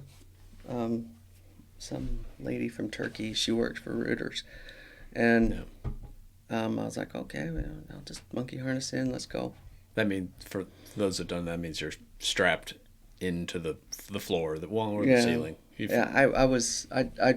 We had these ratchet straps Yeah. in an X across the ceiling, Okay. and I would just D-ring I know into that. When you're a jump master, it's always on the floor. But Yeah, we have several rings on the floor, but when I D-ring into the floor, that gets it in the way of my patient space. But if I can get up to the roof, then I can step over my patients and treat. Move around them. Makes sense. Yeah. Yeah. And so that was our setup that we did. And as We're soon opposite. We're shoving people out of the aircraft. as soon as we sat down, we had that lateral drift. Like I could hear the rotor overspeed. That's not a good sound. You don't want to hear rotor overspeed if you're doing auto rotations, practicing auto rotations. Fine, we'll do it all day. But you hear that decoupling of that rotor and that rotor pickup, and then all of a sudden that pitch when you're on the ground, it's just like, oh man, blades are just digging into the dirt, and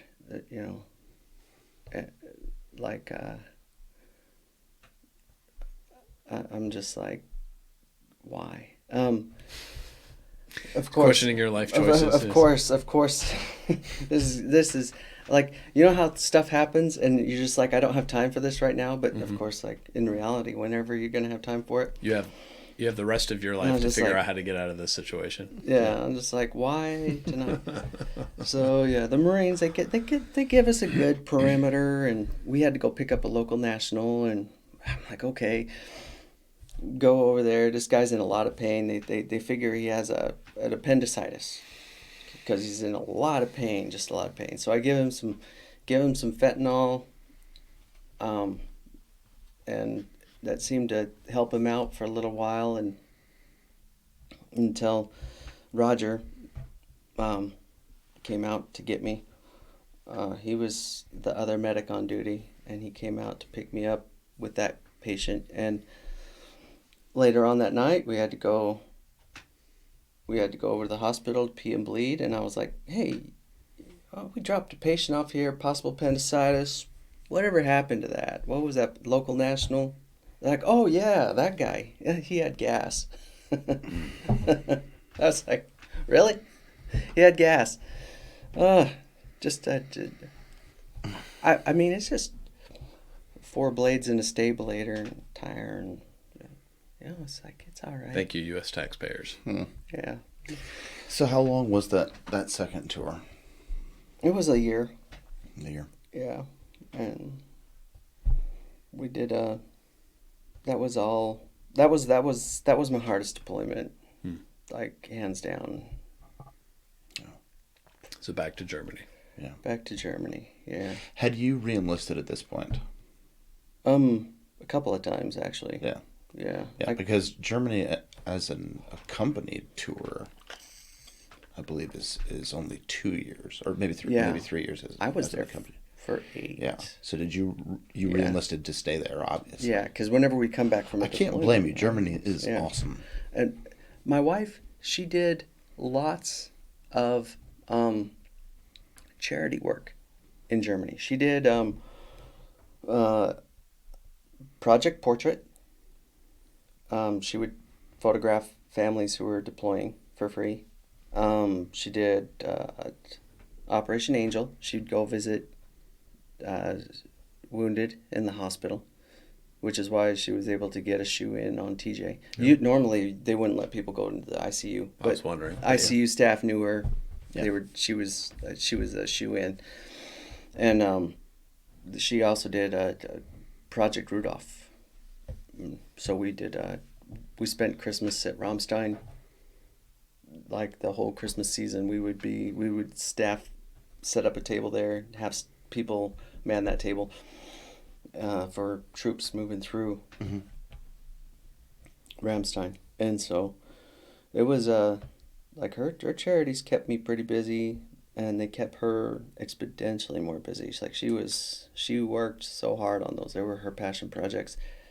And she so we had no intention of wanting to step away from those, so.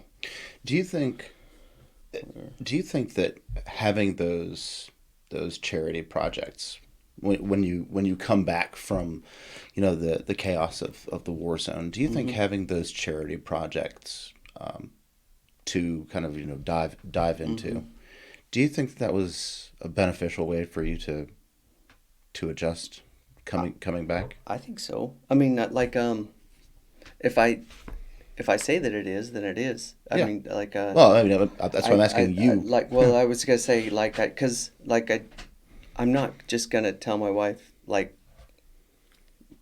that's your baby. I ain't gonna. No. No, of course not. It's a family. It may not be what you wanted or what you had in mind, but the family's doing it, so you're doing it, and so I think diving back into that definitely,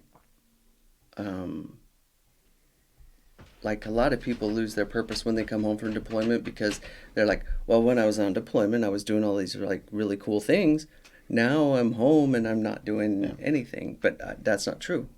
I had something cool to do that was serving. Yeah. And so, she was like a lot of her work. You remember the pogs that we had downrange? Oh yeah, Roger and I were actually talking about this the other day. Like she had little paper money. that paper money. This is her. That's my daughter right there, and that is a patient from Launch Tool, and she was dressing up as an angel, and she's pushing that guy. But that, Yeah, I'll put a picture of it in there. but that is But she won a photo contest, an AFIS photo contest, through doing the charities because she took that picture at Launch Tool, and like to be in the combat zone and then have that stuff show up down there. It was just another way, that you were able to like have your family reach out and touch you in a meaningful way. That meant a lot. Like being able to, like, hey, we won a photo contest. And I was like, and then you get a pog and you're just like, yes, you did. You did.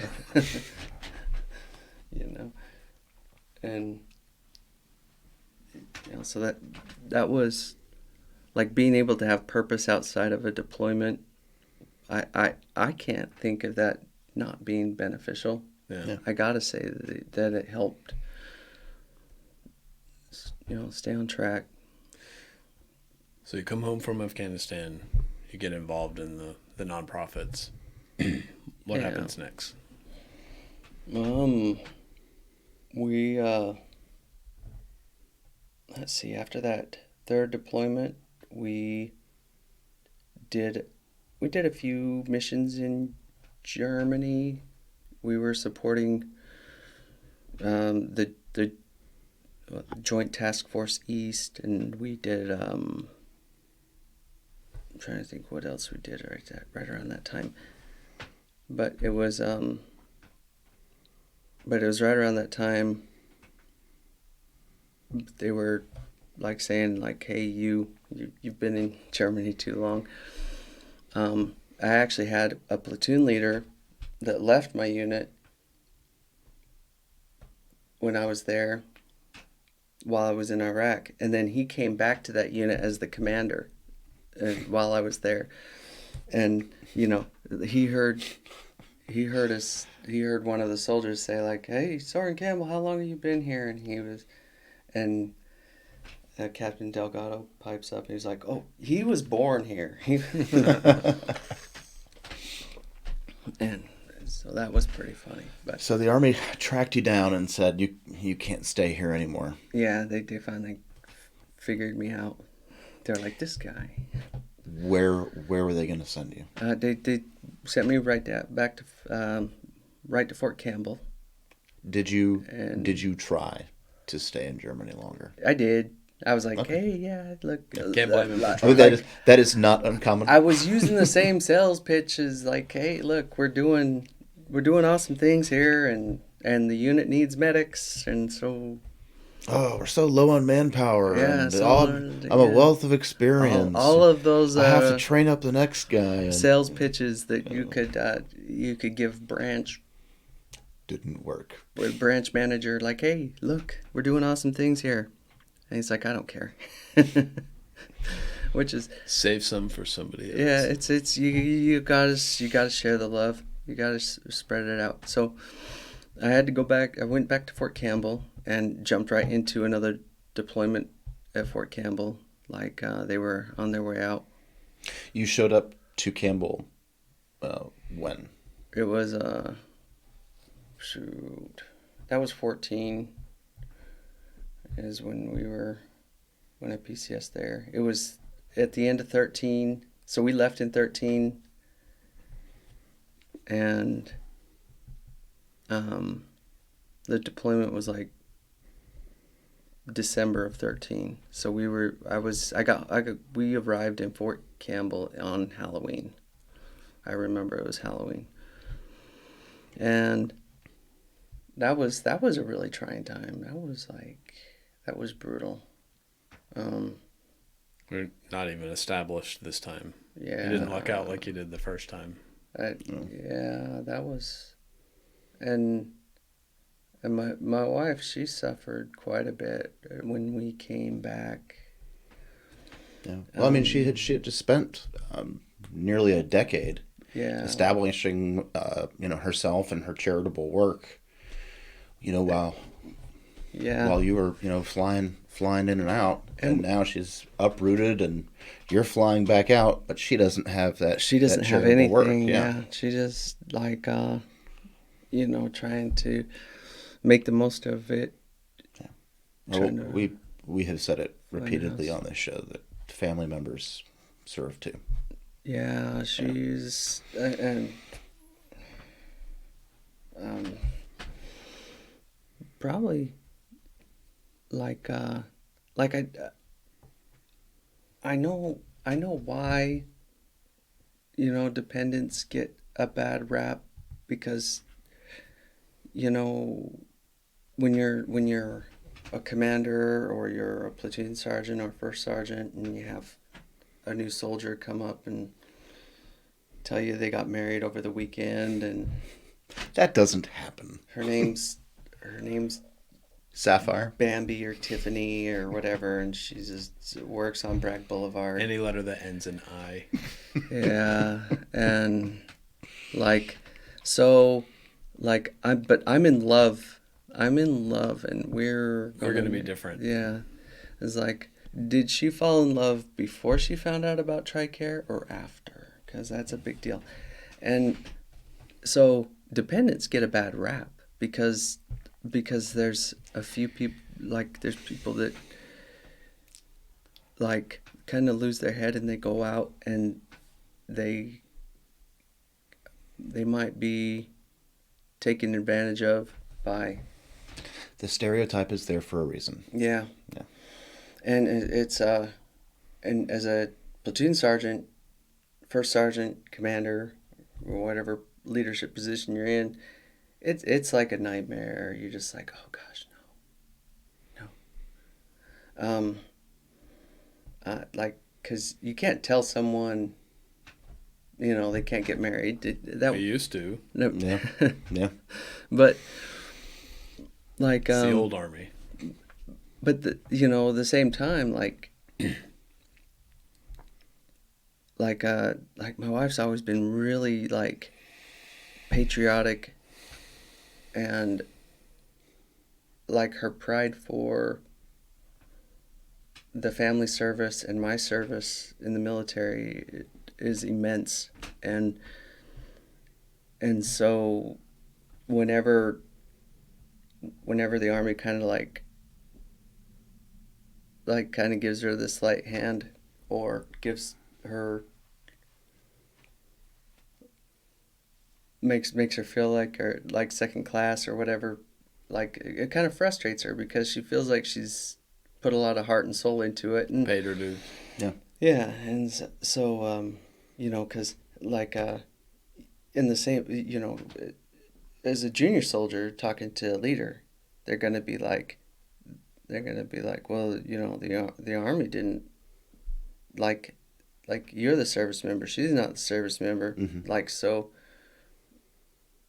Hey, I got to go take care of this bill, or I got to go do this thing for my family, and they're like, your family's not in the army, like, why do you got to go do something for them? And then in the same conversation, they're gonna say like, well, can't your wife take care of that? Like, hey, I need my TA-50. I need to go get my TA. Can't your wife? Like, Yeah. you just literally said that she wasn't a part of that team. Yeah. Like, you just said that to me. Like, how are you going to ask my wife to go do something? Yeah. Some command teams are better at that than others. Mm-hmm. Yeah. So, but that's something that we noticed. But, she's, aside from it all, she still loves the service side of it. She loves patriotism and being a part of something that's just bigger than her, trying to make a difference. Yeah.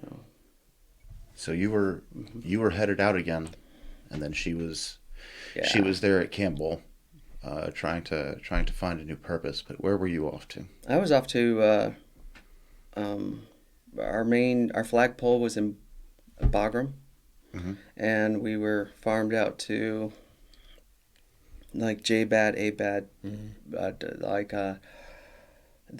like the Kunar area, and then like over in what was the remote site? We were out to Fob Shank.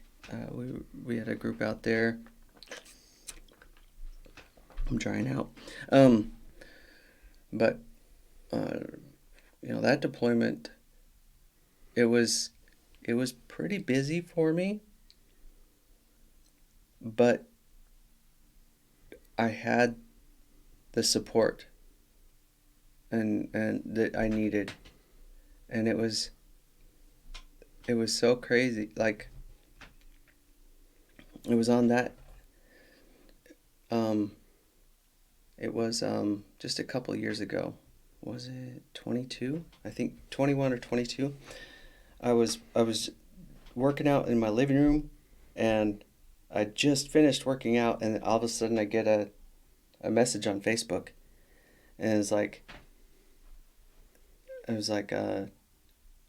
from a commander on post, and they said, "Are you Joe Campbell? Um, the same Joe Campbell that was flight medic in Afghanistan?" I was like, "Yes." I was like, she's like, "Where were you in on February 12th, 2014?" And I was like, I let me look at my journal. Oh, okay, yes. I was like, I did a copy of my journal, copy, paste, and sent it off to her. I was like, this is what I was doing. She's like, oh, good, you're the Joe Campbell we were looking for. She's like, I know a guy, and he's been looking for you for the past 8 years, And it turns out that these SF ODA guys, they were in the Valley of Tagab, and they were doing their morning brief, and it was a blue on blue Mm-hmm. type thing. So they were doing their morning brief, and these Taliban guys get up in the turrets and just open up fire on them in the middle of the brief. They're talking about like going out and doing their operations that day in the Tagab Valley, and there was even a little fob Tagab out there that they operated out of, and um, they they just mowed down a whole bunch of these SF guys, and a few of them died, but it turned out to be like a coordinated attack, and we were flying all day, and like aircraft going out, picking up wounded and stuff like that. My commander was Pete Huggins, and he was flying with me that day, and I had a flight nurse with me, uh, like Monty,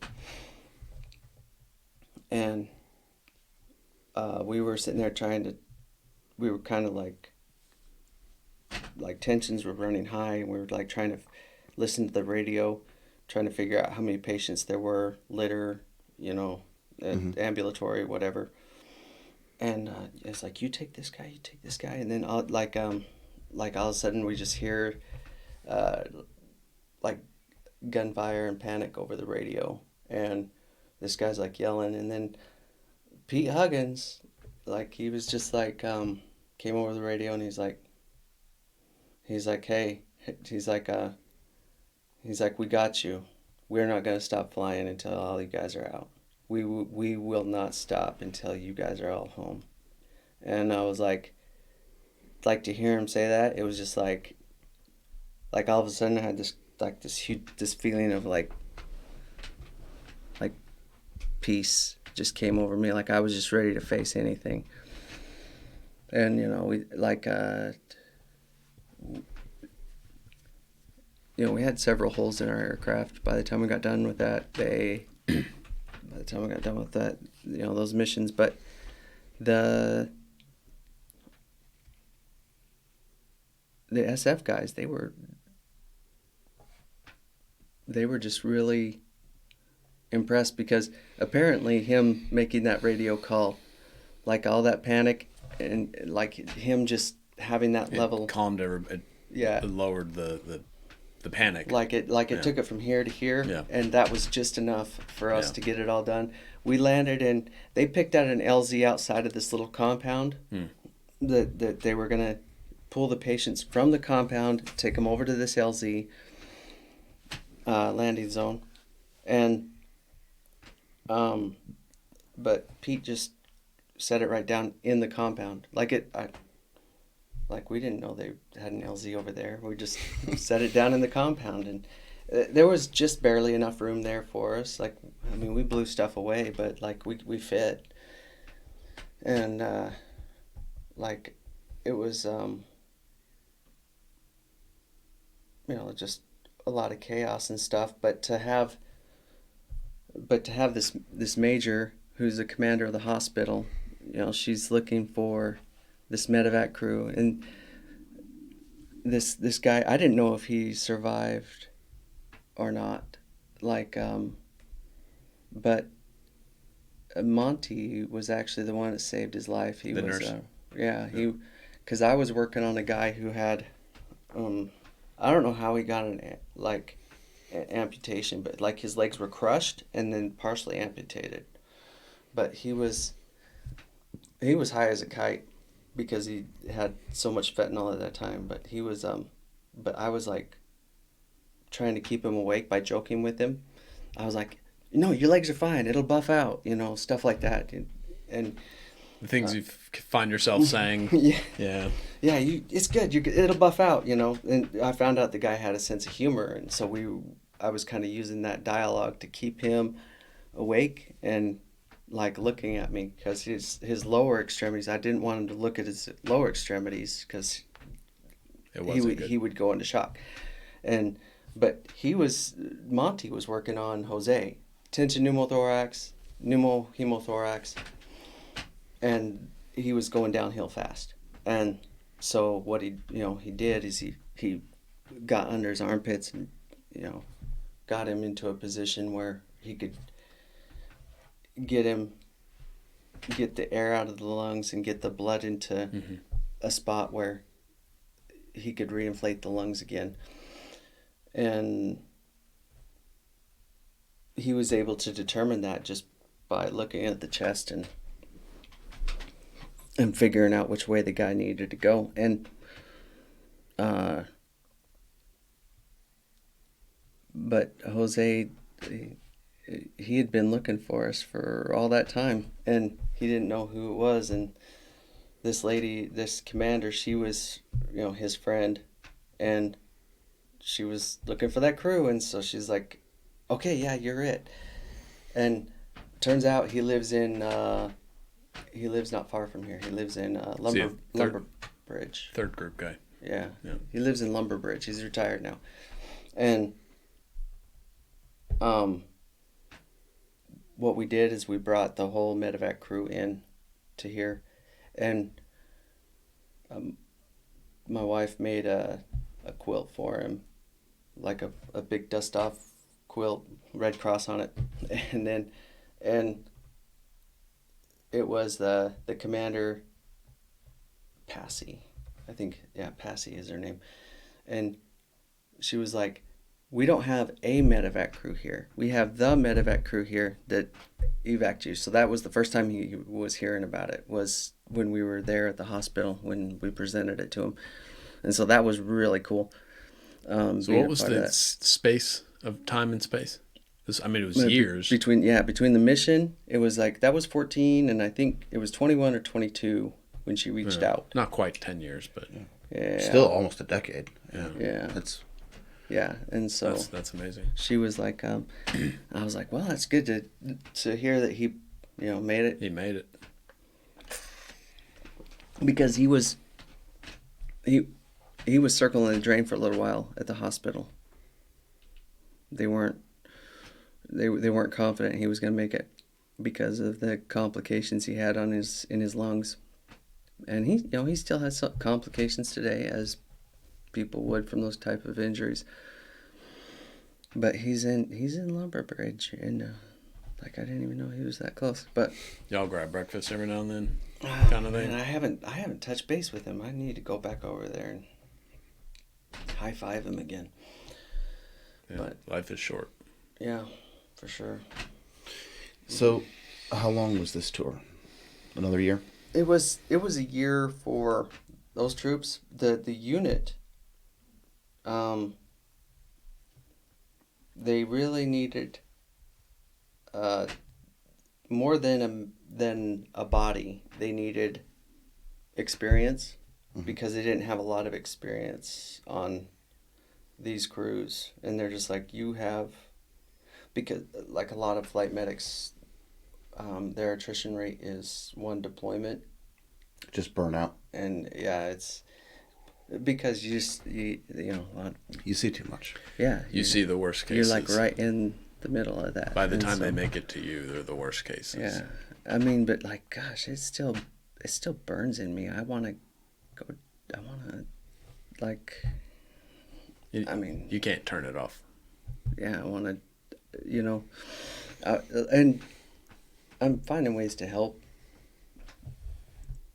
you know, and kind of be in the community and be of a service. But like, I'm like, I'll never be able to do that again. Like Yeah. that's You'll never be this cool ever again. like, yeah, I guess if you want to put it that way, that works. That does work. But yeah, the attrition rate's pretty high for flight medics, and so like, but I felt like I had another deployment in me at least. You know, I was like, let's do this. And but I needed, like, my wife she had gotten really sick as soon as we got back to the States, and I was like, I didn't want to leave the family like that, so they gave me 2 weeks.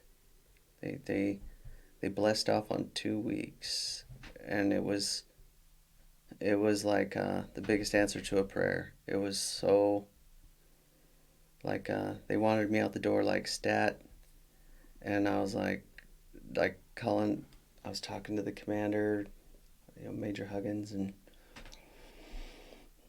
the first sergeant, and I was like, come on, like my family's in a bad way, and we didn't anticipate that, but like I have to help them get settled. And he was like, well, how much time do you need? I was like, we really need you here, but how much time do you need? I was like, wow, that was comforting. Yeah, 2 weeks, yeah. They're like, okay, 2 weeks, and then you're on a plane, okay. And so I was there for 9 months, 8 months, something like that. So Under a year. yeah, it was under a year. Yeah, by this point, the 18-month, 15-month tours were gone, and they were trying to keep it. At one point, they started paying people. You were paid more. Yeah, daily. Daily. For each day. Every day you were there over 12 months. Yeah. And so they were really pushing people back. And that's what they were doing in Korea too. Yeah. So you were there for less than a year this time. Yeah. And then got back to Campbell. And Fort Campbell. Yeah, and as soon as we got back to Fort Campbell, we had to shut that unit down. And and then that's the time they were transitioning the medics through the paramedic course. So I went and went to Fort Sam from there to do the paramedic portion, and from Fort Sam I went to Korea. I spent a year on the DMZ. Mm-hmm. And we already established you and I were there at the same time. We were there at the same time. Sorry.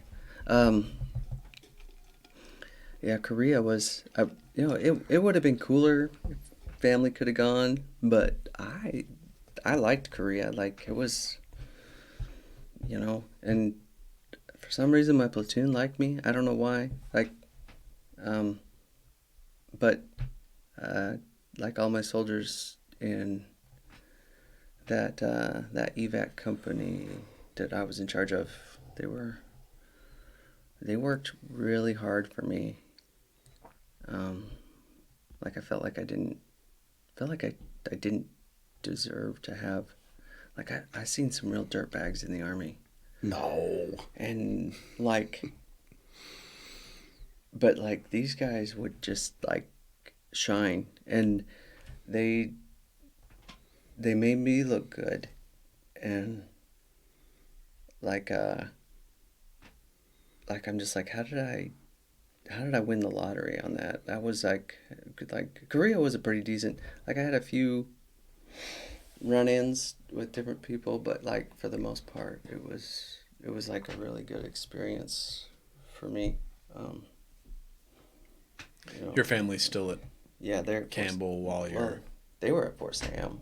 They were 'Cause they- okay, so they were 'cause at they- Sam. Okay, We PCS because after we shut the unit down, getting Yeah, back, that makes sense. Yeah. That makes sense. so we all went to Fort Sam. They were in San Antonio. Yeah. So So Do you think if you could have brought the family to Korea, do you think you would have? I actually tried, like I was like, could I get a sponsored tour, because I think my family would like Korea. They like experiencing different cultures. We already spent like that 8 years we spent in Germany. We didn't just stay in K-Town. We went everywhere. We went like to the Yeah, you travel, you sightsee, you, all you over experience, the you all over the experience, Mediterranean, like everywhere.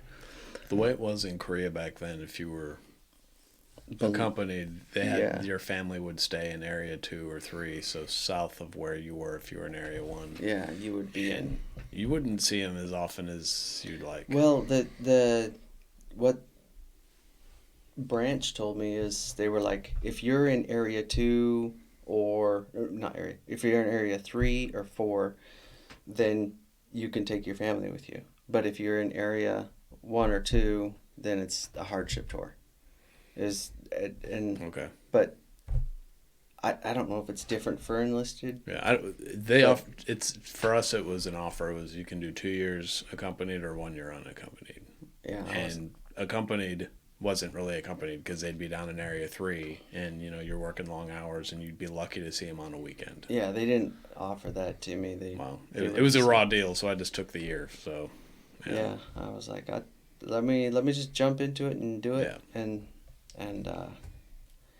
And I had some problems there where I was like losing.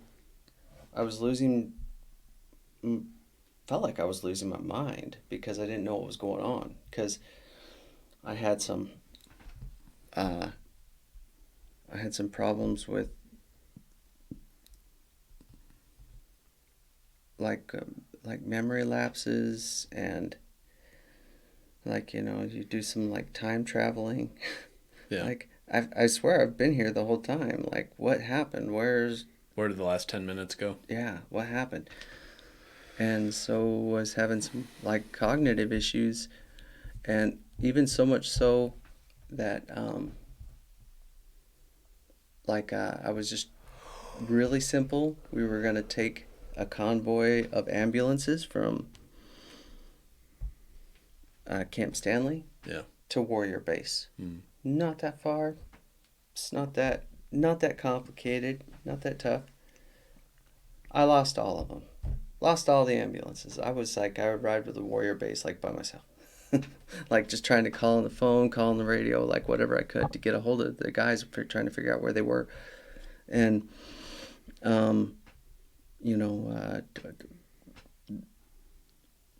our sister platoon, platoon sergeant, was Patience Waycaster. She was like, you need to pull your head. I was like, I know. I was like, I agree. Before you say it, I already know. I was like, yeah. It's like, I was like, just as much as you're digging into me, I'm digging into me. Because Yeah. this is not me. This is not. I don't know who this is, but I'm gonna try to figure that out. But but that was the beginning. That's the first time that I kind of really remember um, having more and more things like that occur. And Is this TBI induced, do you think? yeah, that's what they say. I went to get some. I'd been doing some sleep studies, had some mild sleep apnea, and all the things they tell you to do to get rid of sleep apnea is like lose some weight. I'm like, well, cool. I'm 8% body fat, so don't know how much more I could safely lose. What else? Stop drinking alcohol. I was like, well, I've never had alcohol before, so what else do you got in that bag of tricks? And so, but apparently, like if you hit your head enough, you lose the ability to guard your soft palate at night, which is something I found out later. And so I had got some imaging done as soon as it, like within a year or two. Can't remember if it was my first year or second year of brag. But I got some imaging done on my head, and I had a softball sized cyst in my brain with, like what is it, atrophied ventricles and some bleeding, some micro tears. Okay, so you started really noticing these issues while you were in Korea. Yeah. Did you start getting the testing done while you were in Korea? I did one sleep study Okay. in Korea. But you finished your time in Korea, Mm-hmm. came back, picked up the family, went to Bragg. The problems persisted. Yeah. So from the point that you started noticing the issues while you were in Korea to the point where they found the cyst, Yeah. about how long was that? It was A year and a half, 2 years? 2 years maybe. Yeah. And the entire time, the cognitive issues have been getting progressively yeah, they were worse. I was like driving somewhere, and I'd just like kind of wake up, and I'd like, where am I driving to? Maybe I'll just go to where the GPS says to go, and then I'll remember when I get there, which usually happens. But or if I think about it long enough, I can think about like my schedule and what led up to it. Yeah. And I can usually compensate for it. But they were like, sent me over to the Intrepid Spirit. Yep. And then they were able to get me a shoe-in to the Warrior Transition Unit, the WTB, it used to be the Warrior Transition Unit. This is the SRU? SRU. Yeah. Now it's the SRU. Yeah.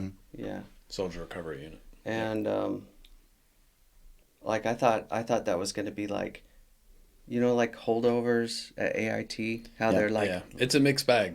like if There's you're a lot of if you're AIT and you're a holdover at AIT, then you get tasked out for everything. Right. Like but at the SRU, like they just you're untouchable. Yeah. you did no one, yeah, you're like all the resources, like they just. Yeah. We've had several SRU alum on the show. Yeah, I did listen to the one on the Warrior Games. That was impressive. Tyler Pollard. And he talked about Joy, and I was like, I know Joy. Yep. And she is just like her name. Like it's apt. Yeah, she's just sunshine all the time. I don't know how she does it. Okay. Mm-hmm. Well, So- let's take a break real quick, and Yeah, then we'll wind it down. and then we'll come back and wind it down. Yeah, perfect.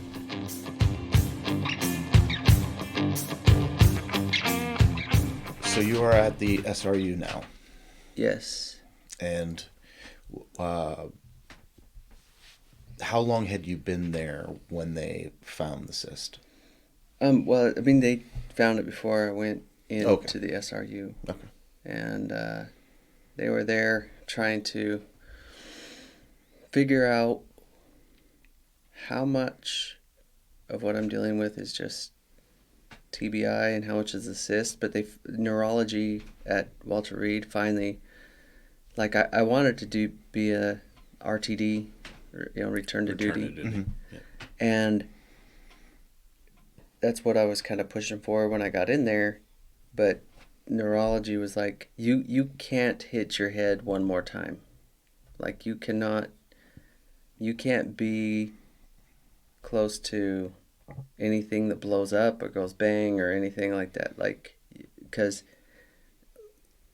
like you're dealing with like micro tears in the brain and this large cyst. So anything that disrupts that delicate ecosystem you got going on right now, somehow you're right side up and you're talking. But they're like, if anything disrupts that, it's game over for you. So we're going to start, your retirement, medical retirement. And I was like, I just felt like I that day I felt like I lost a part of my identity. Yeah. Like Well, you did in a way. it was like I'm pushing for this RTD, and because I'm resilient, all the things they teach soldiers to be, and like all of a sudden I'm not, and I figure out that I'm susceptible. I'm not the Superman that I want to be. I'm just a dude that is susceptible to ailments, just like anyone else. Ailments and injury, and so And you've seen it up close and personal so much. yeah. Now it's your turn. And so like having people rush to my aid was something to get used to. Because normally you're the one doing the rushing too. Yeah, and when I was going through the WTB, I had volunteered to teach yoga classes there, because that's kind of how I kind of built my body back after the second deployment. Was I taught myself how to do yoga, and yoga taught me how, like, I was like, well, I'm an athlete. I'm like, what's yoga gonna do for me? But I found out how weak my core actually was when I started doing yoga. But they were like, they had to supervise all the classes that I taught, and I was like, well, that's not helping you, because you still have to be here. And they're like, well, if you get certified, then we don't have to be here anymore. So I got certified as a yoga instructor, so I didn't have to get babysat. And now, like, it's like I retired in 2020. I every Friday I still go back to the SRU to teach a yoga class for Joy and Dean and all those guys over there. Well, then you must know my friend, the commander over there. I did. The commander did sit in on my class for JD. For one session. I'm mostly with the group that's over on the gymnasium side of which is, I don't know what their specialties are. But the commander does come into my class every once in a while. To talk about college football. Well, I mean, we're all just nerds that just, like, I rarely see the same person twice in there too. Like, once in a while I'll have a regular that'll be in there for a month or two, very rarely.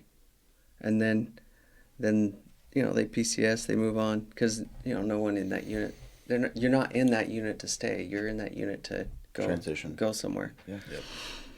Yep. And so Um, yeah, that was a game changer, and so from there it was now the fight was, trying to make sure I get everything listed and documented. I had to go get buddy statements, Mm-hmm. all of that stuff,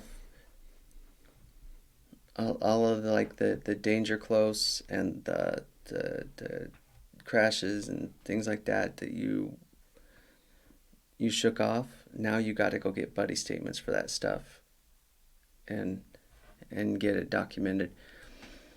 And so that was the process for like the next year, was gathering up all that stuff for the VA. And the VA's like, it's like, did you know you broke your hips before? And I was like, well, that makes sense actually, but Now that you mention it, I know when that happened. But I was I'm gonna drink water and take some take a Motrin. Motrin to Yeah, go pull security. Yeah. that's And change your socks. that's how we handle. Yeah, got to change your socks to fix a broken hip. Makes all the sense in the world. And yeah, so did a retirement without a retirement ceremony because it was during COVID.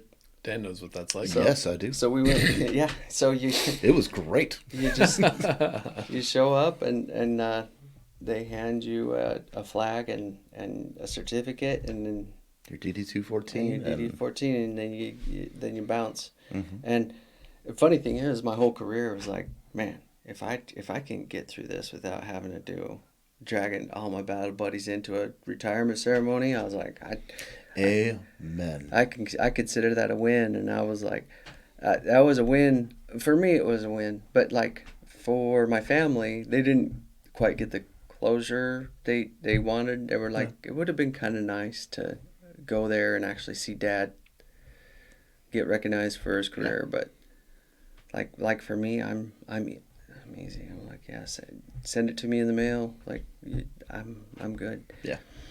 Um, yeah. So I had got that retirement. Still teaching yoga, and I forgot how we got um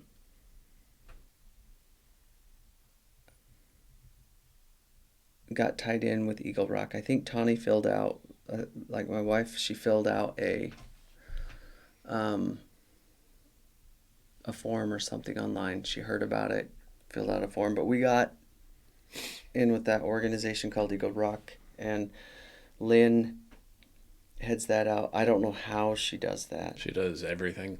She's she's an angel. I don't know. Amen. I don't know how.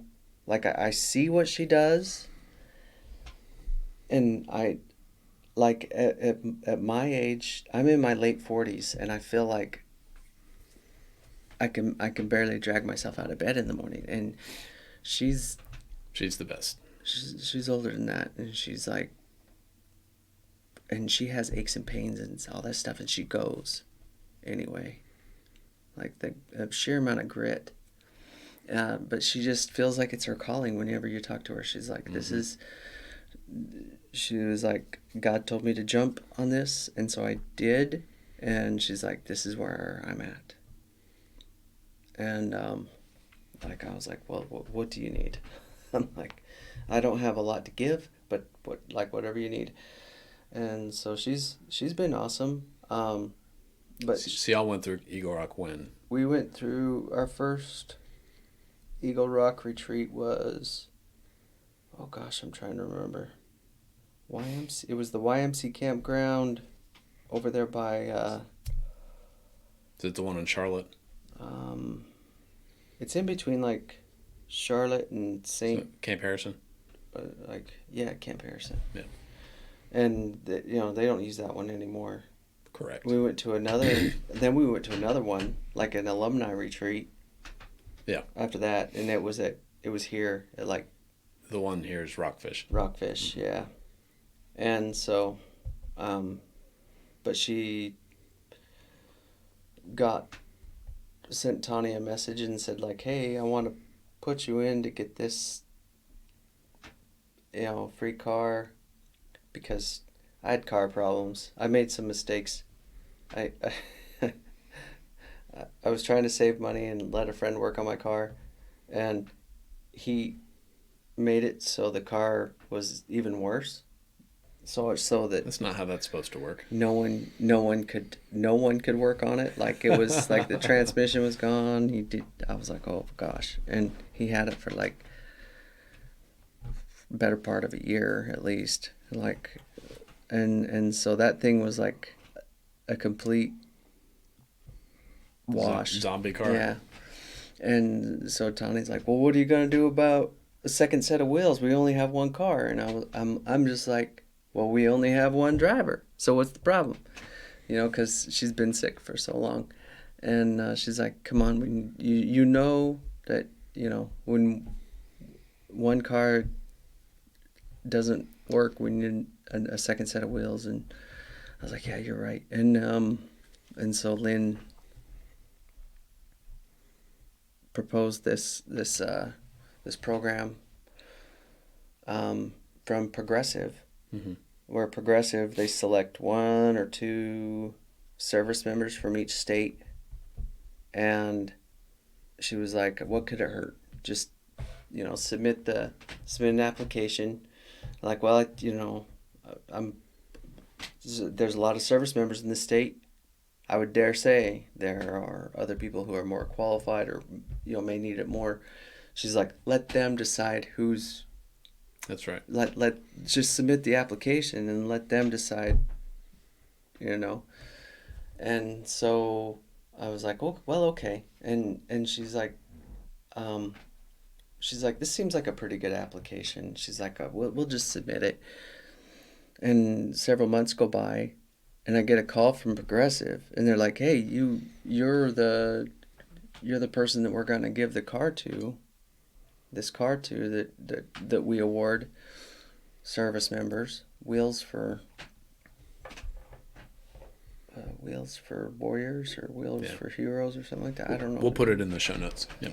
Okay, but Progressive does it, and I was like, this has got to be a prank call. You're not the kind of guy that ever wins. Yeah, I don't win stuff. I don't win stuff. They're like, no, you won this car. They're like, for real. And I was like, where's the camera at? Where's the like, Very funny, Doug. Click. Yeah, all right, yeah, whatever. And it's like, and so I'm just like, well, as it was eventually it started sinking in. I was just like, gosh, thank you. Like I can't. I don't have words really. Like I don't have. Like there's no gratitude that is enough. And they were just like, they're like, thank you for your service. Like no strings. Like really? Yeah. Holy cow. So when are you being presented the car? It's gonna be November 6th, 2025, and it's gonna be in Charlotte, and Lynn's gonna be there, and of course Tawny can't get together with Lynn without planning and scheming. That's what they do. Like what they do, and so. Lynn has asked Tawny to keep her eye open for tea sets because Lynn does the tea. Yeah, the tea with the ladies. Yeah, the tea with the ladies, and she likes to give away the tea sets, the teacup with the women, and so she's like, I need some tea sets. So if you keep your eye open for it, so Tawny has been scouring the. What is it when like people pass away and then estate sales? Estate sales, probably. She's been scouring the estate sales and thrift stores, and she has probably 15 to 20 tea sets, all in boxes. Like our living room's like this deep, boxes of tea sets just because Lynn gave her a task and a mission. I'm just like, dang. What these women can do with a few resources and an idea is incredible. Yeah. I'm always humbled by it. Yeah. I can't. So what is the current standing of your cognitive issues? Right now, What treatment have you been receiving, or how are things looking on that front? well, there's this really awesome neurologist at Duke. Her name's Jody Hawes. And I find it hard to believe that much good of anything comes out of that institution. Here we go. I think she's a cyborg. I don't Prove me wrong. I don't think any. I don't know if anyone else can think to the depth that she does. But she just peeling back the layers, like just working with me, and she came to the conclusion that like when I'm having a cognitive episode, it's actually a migraine. And she's like, you're experiencing migraines without pain. And so all of the other, because a lot of people think migraines are headaches, Yeah. Mm-hmm. but the headache is a symptom of the migraine. And so all of the other symptoms that you get with a migraine, with the nausea, the light sensitivity, all that fun stuff, that all happens. I just don't have the pain that goes with it. So I'll get the aura, and like the nausea. Like a lot of times I'll throw up and stuff,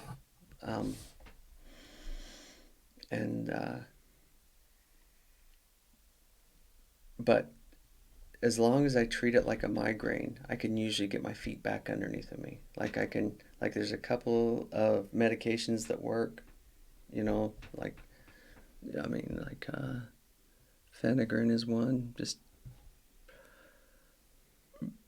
oral Phenergan. It's a simple antiemetic, and Is that one of the ones that melts?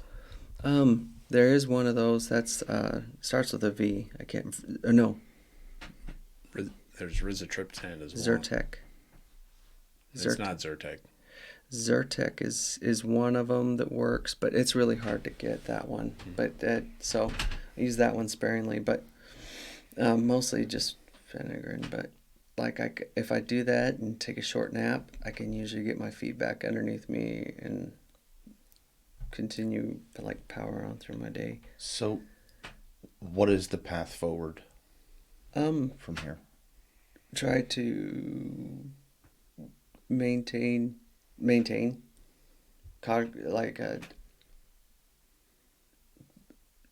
I have to, like I'm heading down to Walter Reed next month to do some neuropsych testing, and they're going to figure out, well, they're going to try to like peel back more layers than Jody did. I don't know if that's possible, but they're going to try to dig deeper into that and try to chase that rabbit down. Yeah. And maybe they'll find something else that could help more, help me try to organize my thoughts and try to get back into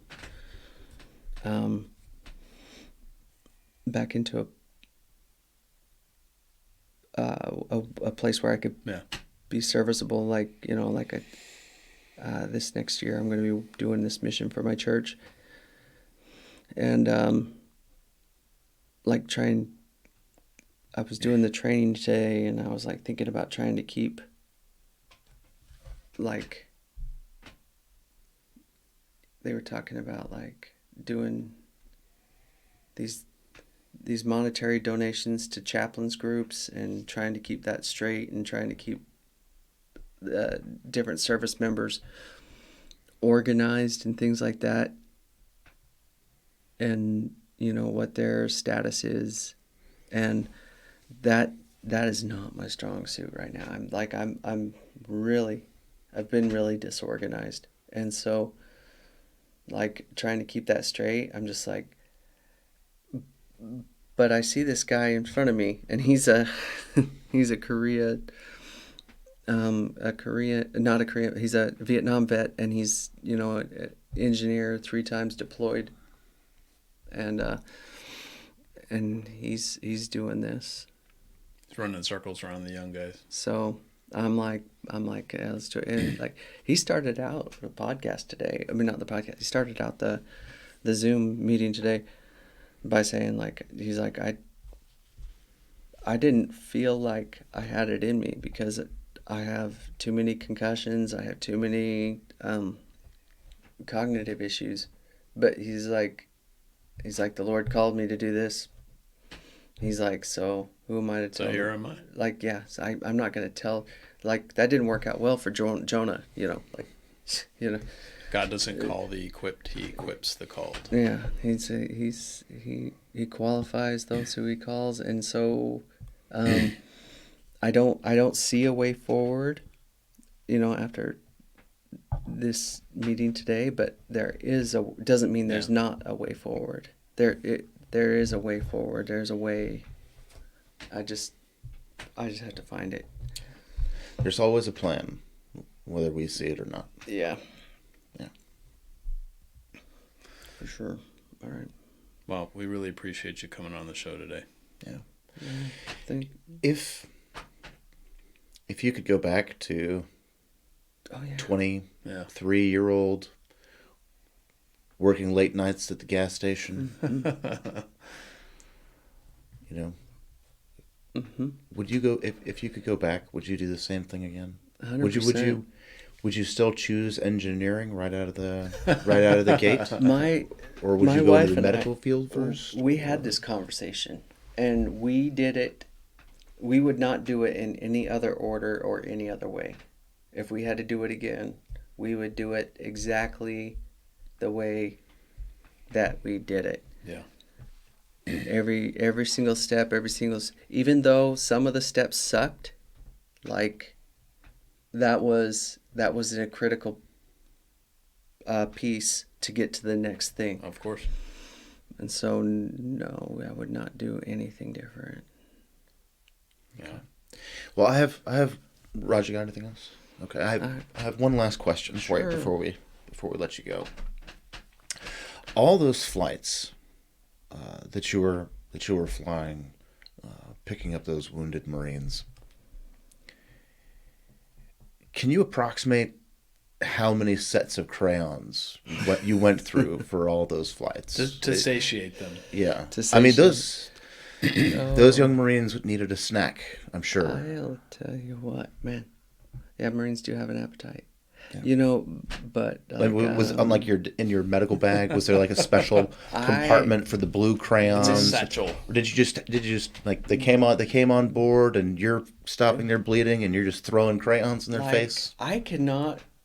Like, one thing the Marines taught me is like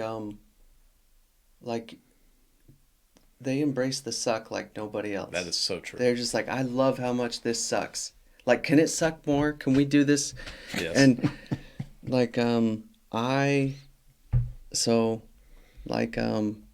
whatever it takes to keep them satiated, I'll do it because gosh darn it, I love the Marines. Those guys are awesome. They always took care of us. Every time we moved in, they were like, hey, these guys have our back when we were out there.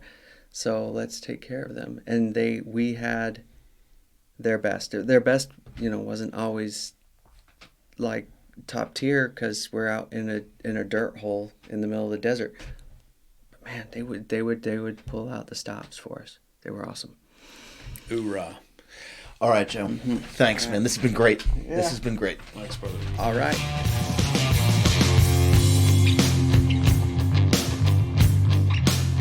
So, Mr. Joe Campbell, Yeah. what'd you think? Very impressive gentleman. I really respect. I respect everybody's military service, but to do what that guy did on that many combat deployments is impressive. And he said this during the episode, but the average duration of the average Combat tours. Combat tour or flight medics and combat tours is one deployment. Yeah. And he did several. You and I talked about this after we were done shooting. So many more questions I wanted to ask him. Oh God, yes. So we're gonna have to. We'll get together with him for breakfast sometime. Yeah. I have more questions. Yeah. What an impressive gentleman. Yeah. I don't blame him for, because he talked about when he was on Kelly Hill, and just throwing on the rucksack and walking around till your cartilage in your knees is ground to dust. I don't blame him for saying, you know what, sure, I'll jump on the helicopter. I'll be a medic on a flight. Yeah, It's a good career move. yeah, and he was obviously very, very good at it. Yeah.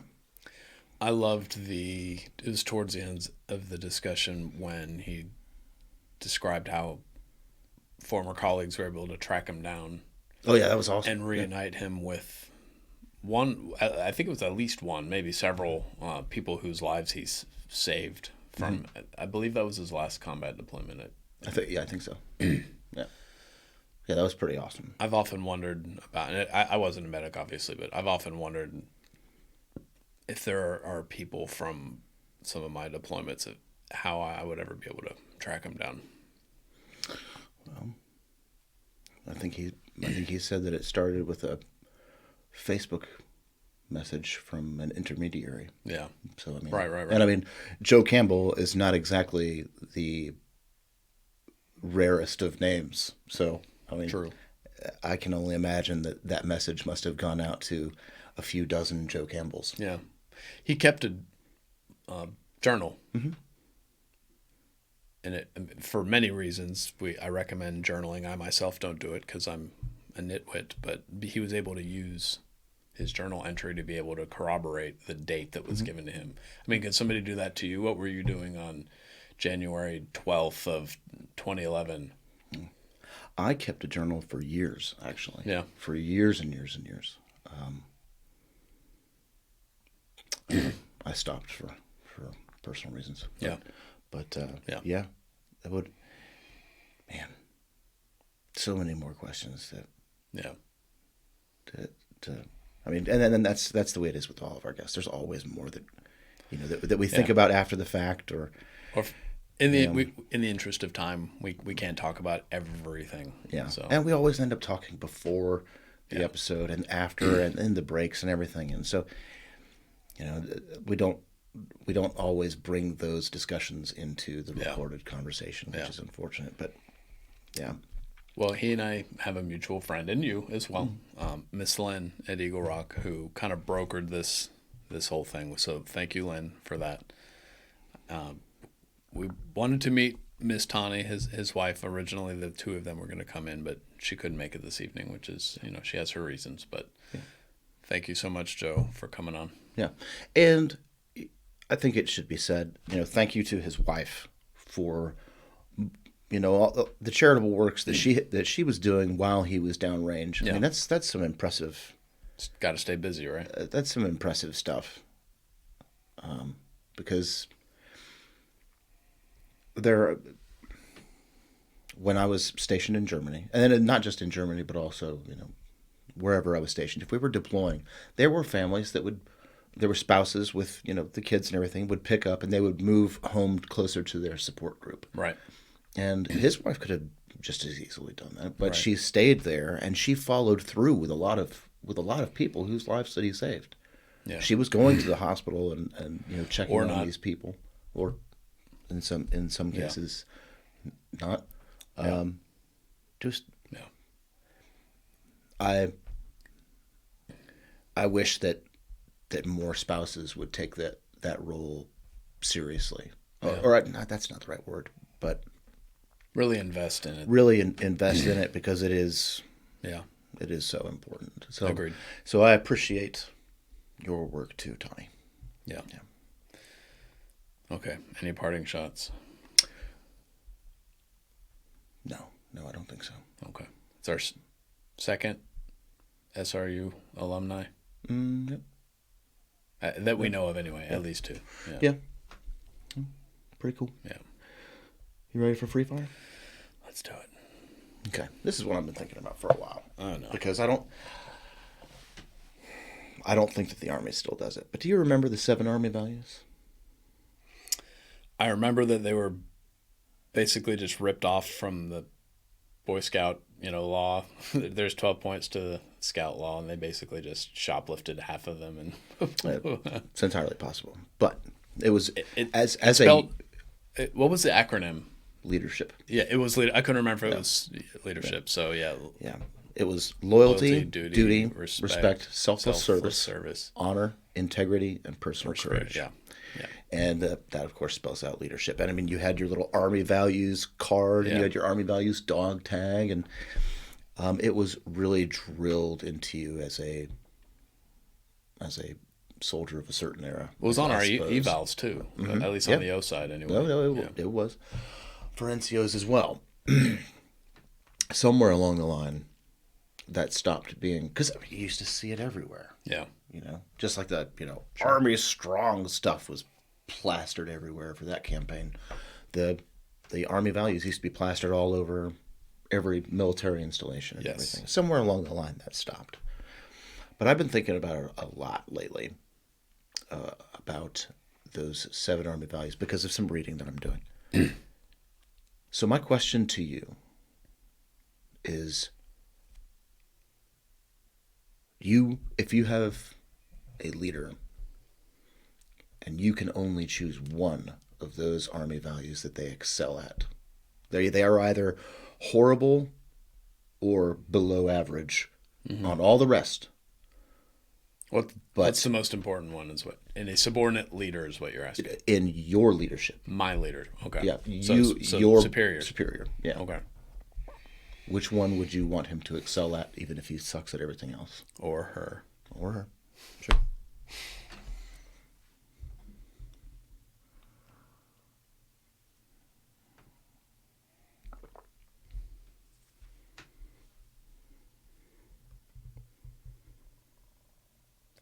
The one that's jumping out at me is probably duty. Yeah. Duty defined as, and because there's overlap on these. Because I would say, selfless service and duty. Duty and honor, yeah. Either duty or selfless service, but we'll go with the duty because the commitment to the Constitution, the unit, the organization, and the formation, all of that, in my reading of the term duty, all falls up underneath that. And in the end, all the other things are important, of course, but that is our raison d'etre, is the accomplishment of the mission, which is done through a sense of duty. I really don't appreciate you bringing French in here. I know, but my pronunciation was magnifique. There you go again. Okay, duty. Yeah. How about you? Integrity. Give me a leader with integrity, and I can deal with everything else. Yeah. Because integrity is what brings all of them in line. Yeah. There's so much overlap, though, right? Yes, there is. And I mean, and we talked about it when we were talking to Sarah George about honor. Yeah. Yeah. I think integrity is something that has sadly faded from our society. Well, it's a virtue, right? Yeah. And we don't discuss these things in. Yeah. We don't use the verbiage of virtue much anymore because. Yeah. Honestly, because people think it's too judgmental and we're not allowed to have standards. So. I want my leader to be somebody who will do the right thing even when no one is watching. Solid. All the rest will fall in line. Yeah, I agree with that. Yeah. There we go. Quick, fairly simple. Yeah, I think we had most of us had the good, the bad, and the ugly. Oh, of course. Whether they be peers, leaders, or subordinates while we were in the military. The military is just a reflection of our own society. Yeah, society at large, yeah. So just keep that in mind too whenever you see the Army Times or the Navy Times or whatever, and you see somebody somewhere did something horrible. Yeah. And everybody starts saying like, oh, the leadership in the military, or oh, the soldiers these days just done it. Just no. A lot of those dirtbags were that way when you gave them to us. That would be you, America. Those are your kids. So Yep. raise up your young men and young women to be people of honor and hard work and virtue, and we will have less of these problems in the military. Yeah. Well, I mean, the military is just like everything else, right? Not every soldier is a hero. Yeah, quite true. Quite true. The good, the bad, and the ugly. Yeah. And, I mean, just like a soldier who screws up, that doesn't mean that they are irretrievable. I myself am a beneficiary of a second chance that I did not deserve. Only one? Just the one. Officially? On the record. All right. Yes, okay. All right. Well, we know that this has been a long discussion, and we really could have kept on going for much longer because A guy with 4 combat deployments. Yeah. yeah, and specifically in the field that he was in as well. But we hope you enjoyed it. If you did, like, share, comment, subscribe, write a review for your podcatcher of preference, whatever the case is. Yeah. It really helps out the show. And honestly, it kind of makes us feel better. It's really all about us, Yeah, of course. Roger's feelings need a boost once in a while. I'm very sensitive. It really does. Please check us out. We're on pretty much all the social media platforms too. We put a lot of effort into pulling these episodes down, putting them into bite-sized chunks. Some of them are funny. They'll make you laugh. They'll make you cry. They'll make you think. We put a lot of effort into pulling these things together. So there's that, and then we also have a little bit of fun with it too. So check us out. Yeah. And remember, your service matters.